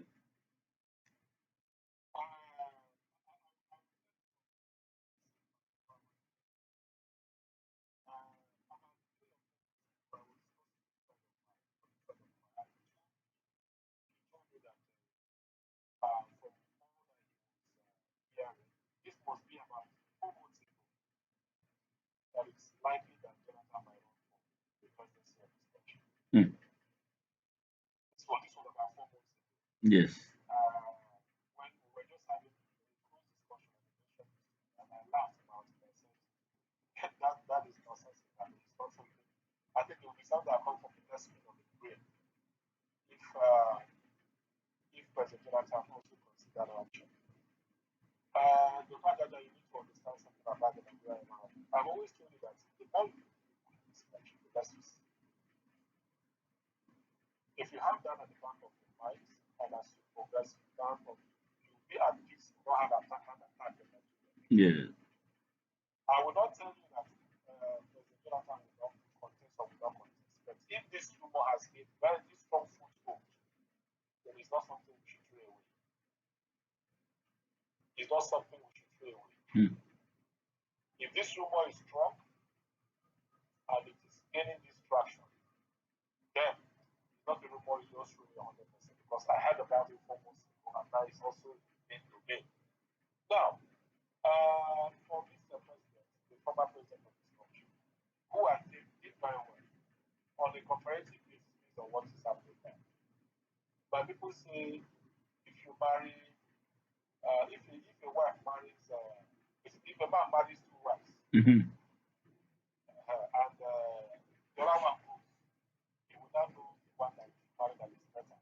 Nigerians now know which one they married that was better and which one is not better. I'm using this for clarification, so you understand where I'm coming from. Yes. Now, former President Jonathan has his rights to contest for the highest position of this country. Yes. We will not take it from him. He has his reasons why he wants to run for this position. But if he's going to run for this position, one advice I would give you, let it not be on account of pressure from certain voters. If it is something that he immediately decides on himself to come back to contest, and he decides that something that he wants to add, I'll be happy with that. But if it is at instigation of certain forces to maximize their interest, that is where I have some issues. That's where I have some issues. Now, I also do understand it's a higher level of political participation that is around Jonathan's bid to return. Is to also see how to state this to stabilize the policy. Those who are involved in deeper workings of the Nigerian political system will understand what I'm talking about. It is a move to fighting the storm around who becomes the next president of Nigeria.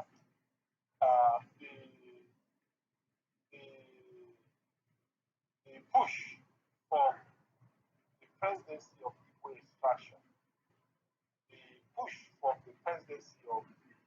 by extraction, the push of the president of the northern extraction. I think this intervention is geared towards trying to find a balance in between these politics. So we're But trying to how will this solve the fundamental problems of Nigeria? That to me, if is true, but I don't want to. I just brought it up here. It's like dressing a wound without putting the antibiotics that will help it heal. So anyway, that is just my view. Go ahead. the point is but it's not something that is about almost and about it. Yes. And I told you now it is gaining traction. That if was something I had about 4 months ago and it's not gaining traction, then it means there's something that is happening we do not know. And that's why I said the Nigerian political system is down. You keep on, the more you do, the less you see. Mm.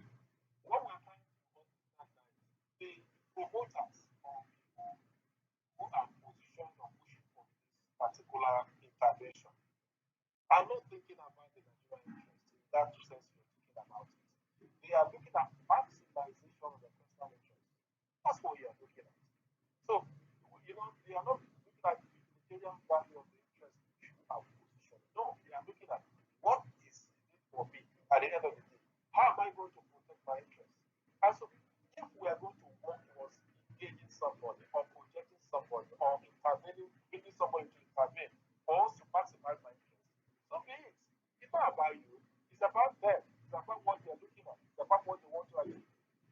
And so that requires on our own part, what can we do to checkmate these forces that are bent on doing this plutocratic arrangements that has not helped us and has not followed the noble objective of promoting this country. So it is not a bad discussion that is brought up here. It's something we keep on looking at and see that. Don't be surprised when you see them out announcing that it's contesting for the presidency of this country. And this your view that it itself is a rumor. Might better not be a rumor. Okay. So that's the thing. In this country, when you hear something, you not throw it away. We were hearing that if the former governor of Lagos State will not contest, but it's everywhere now that the man says he's contesting. Wow.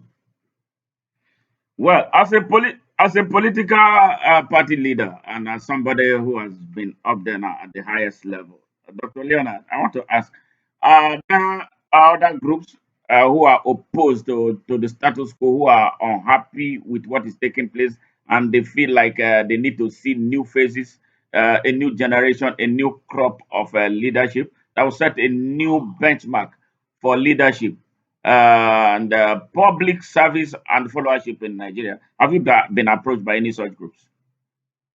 Yes, I want to say that's why I exit from the party and that people. One of the things I set out to do with that particular now that as the alternate force to address some of this. And we are working on that. And we were not got the picture of where we are going. Until now, we are now saw that this reactionary, this fifth column, these forces, the Muslim and the Kenyan, are disaggregated. So what point am I making? Now, I cannot take into fact that, yes, even if I'm approached by several groups, we can't trust any of them. Because the one there is money. Hmm. When the money is one who that they are saying the company will keep their running. No matter how nice sounding, no matter how sounding the phrases are, no matter how descriptions they have done, no matter whatever they have written, no matter and the black and gold when the time when it is set, these guys will just keep their running. And if you know, I'm saying it on account of my experience. So it's not just about talking and talking and talking and talking. Now, yes, there are people who are disenchanted with the system. There are people who are not happy with what is going on. It's not about the one of saying I'm not happy, I'm going to do something about it. Yes, I have started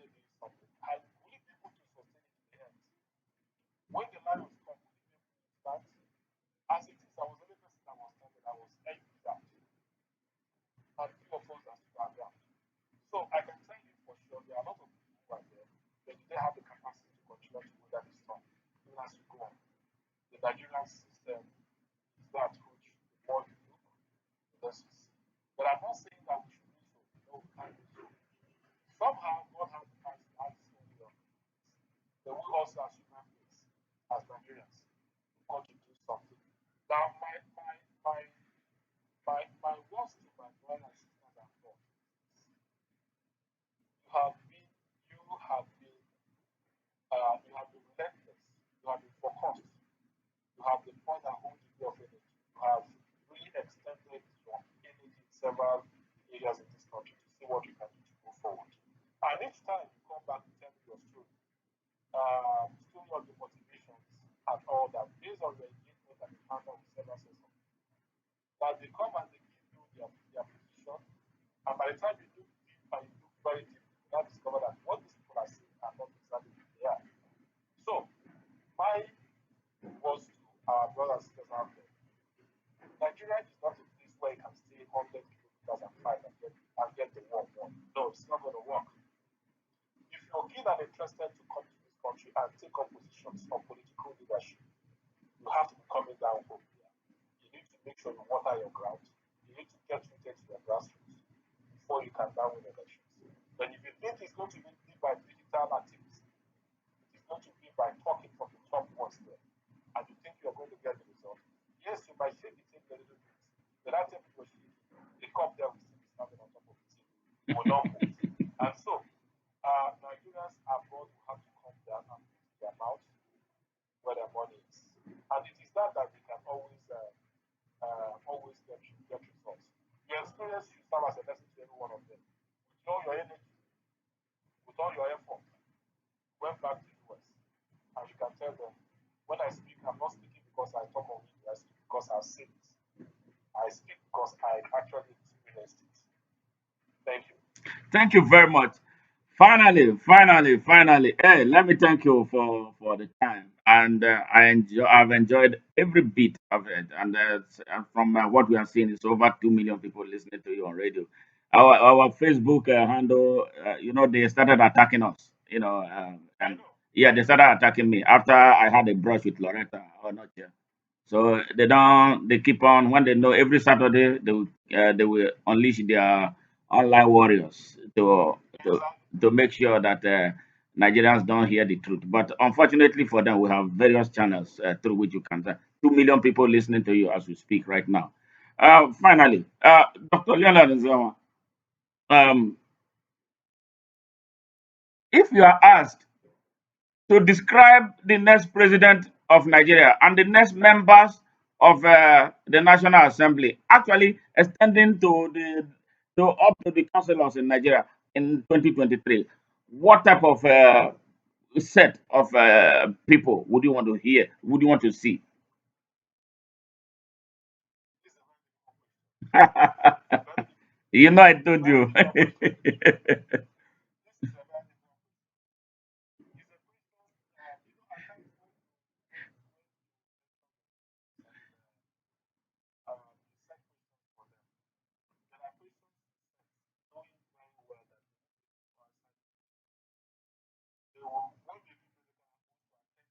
Yes.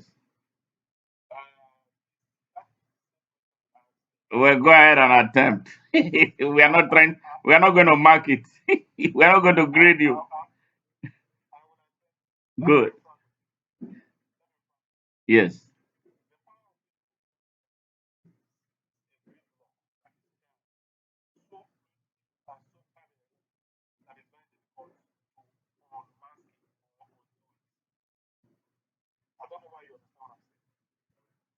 I understand. Yes.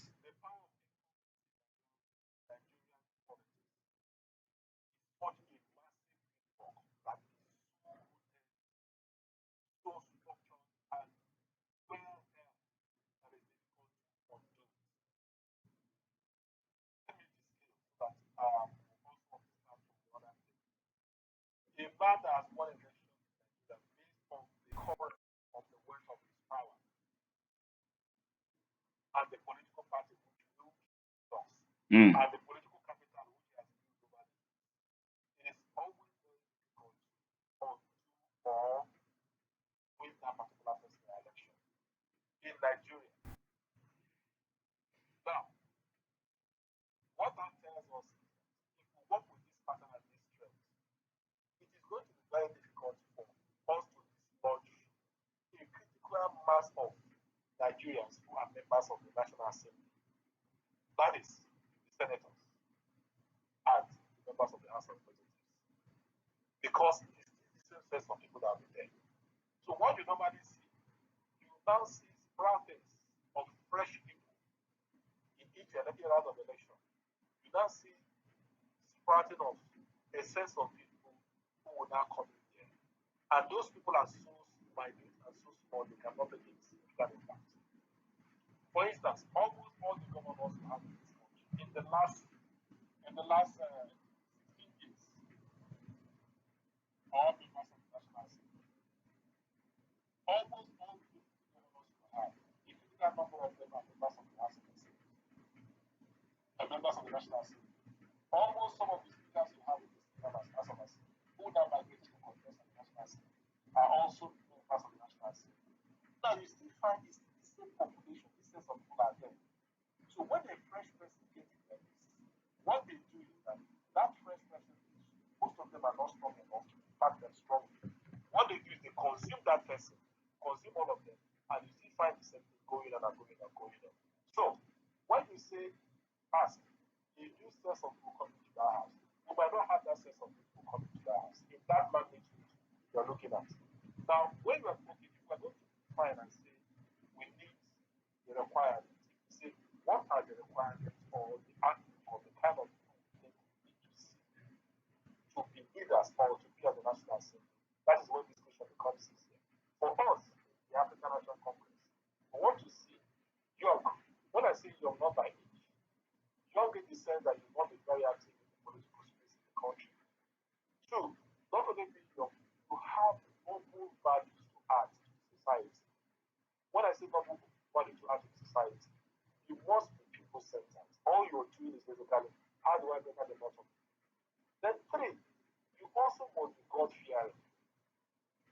You must be God fearing because I believe that if you have the fear of God, whether you're a Muslim, you are not a Muslim, or whatever religion you are, we all have reference to a God we serve.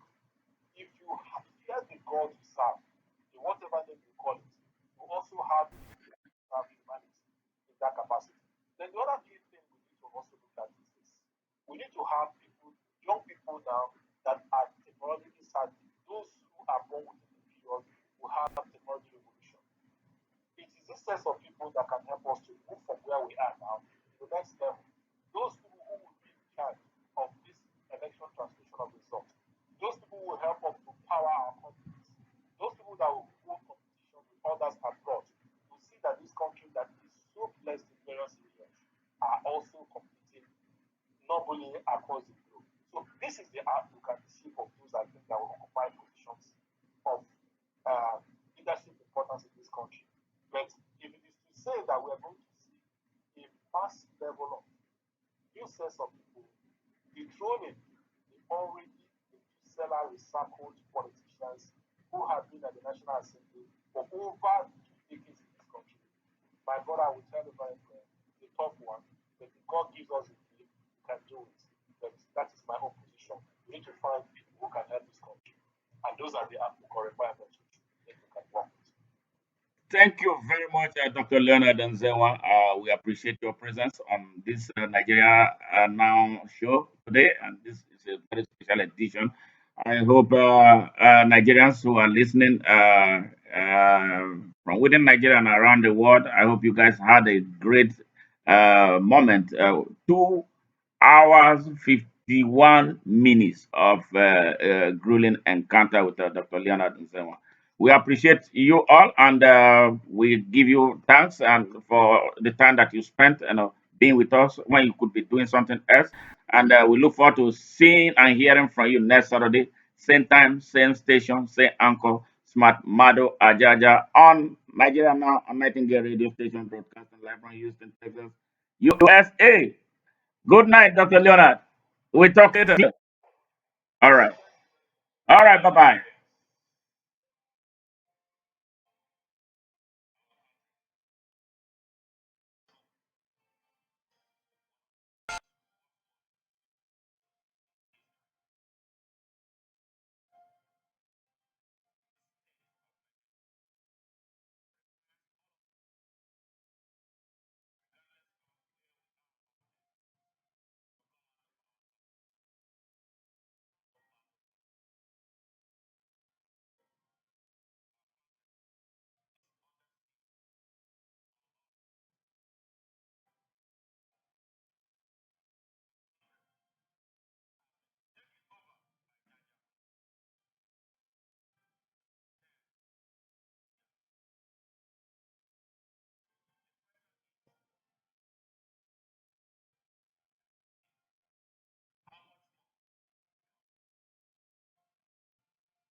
Yes, that was the special edition of Nigeria Now with Dr. Leonard Nzenwa today, monitored from Houston, Texas, United States of America. Always Saturday, 9 p.m. Nigerian time. Tune in to hear what it is that is troubling Nigeria and the way forward for Nigeria. All right.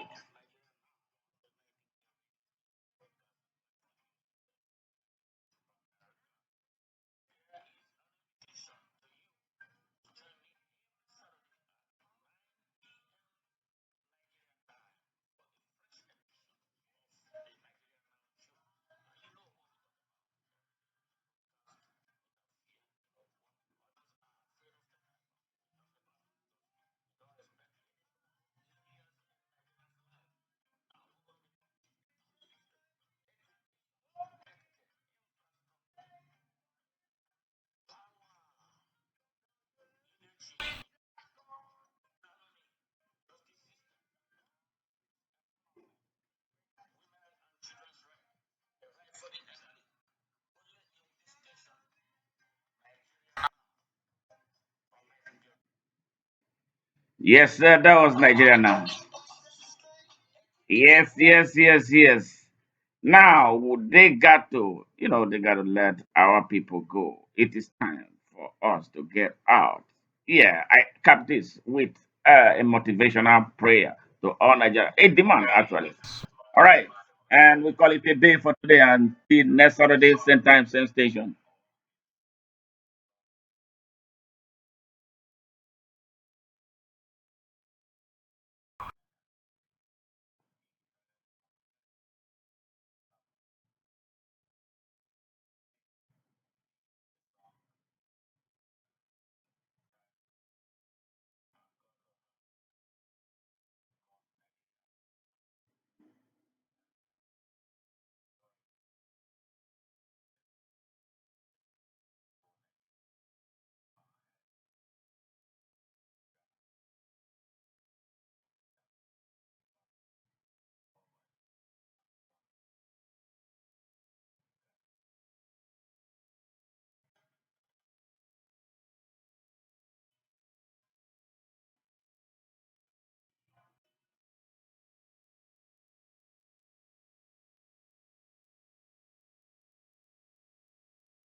Even touch the sky above the falling rain.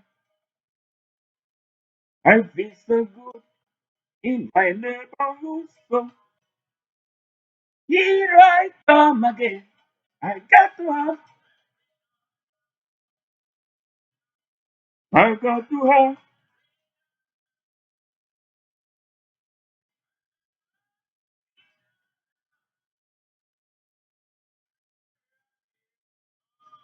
It's about time, man.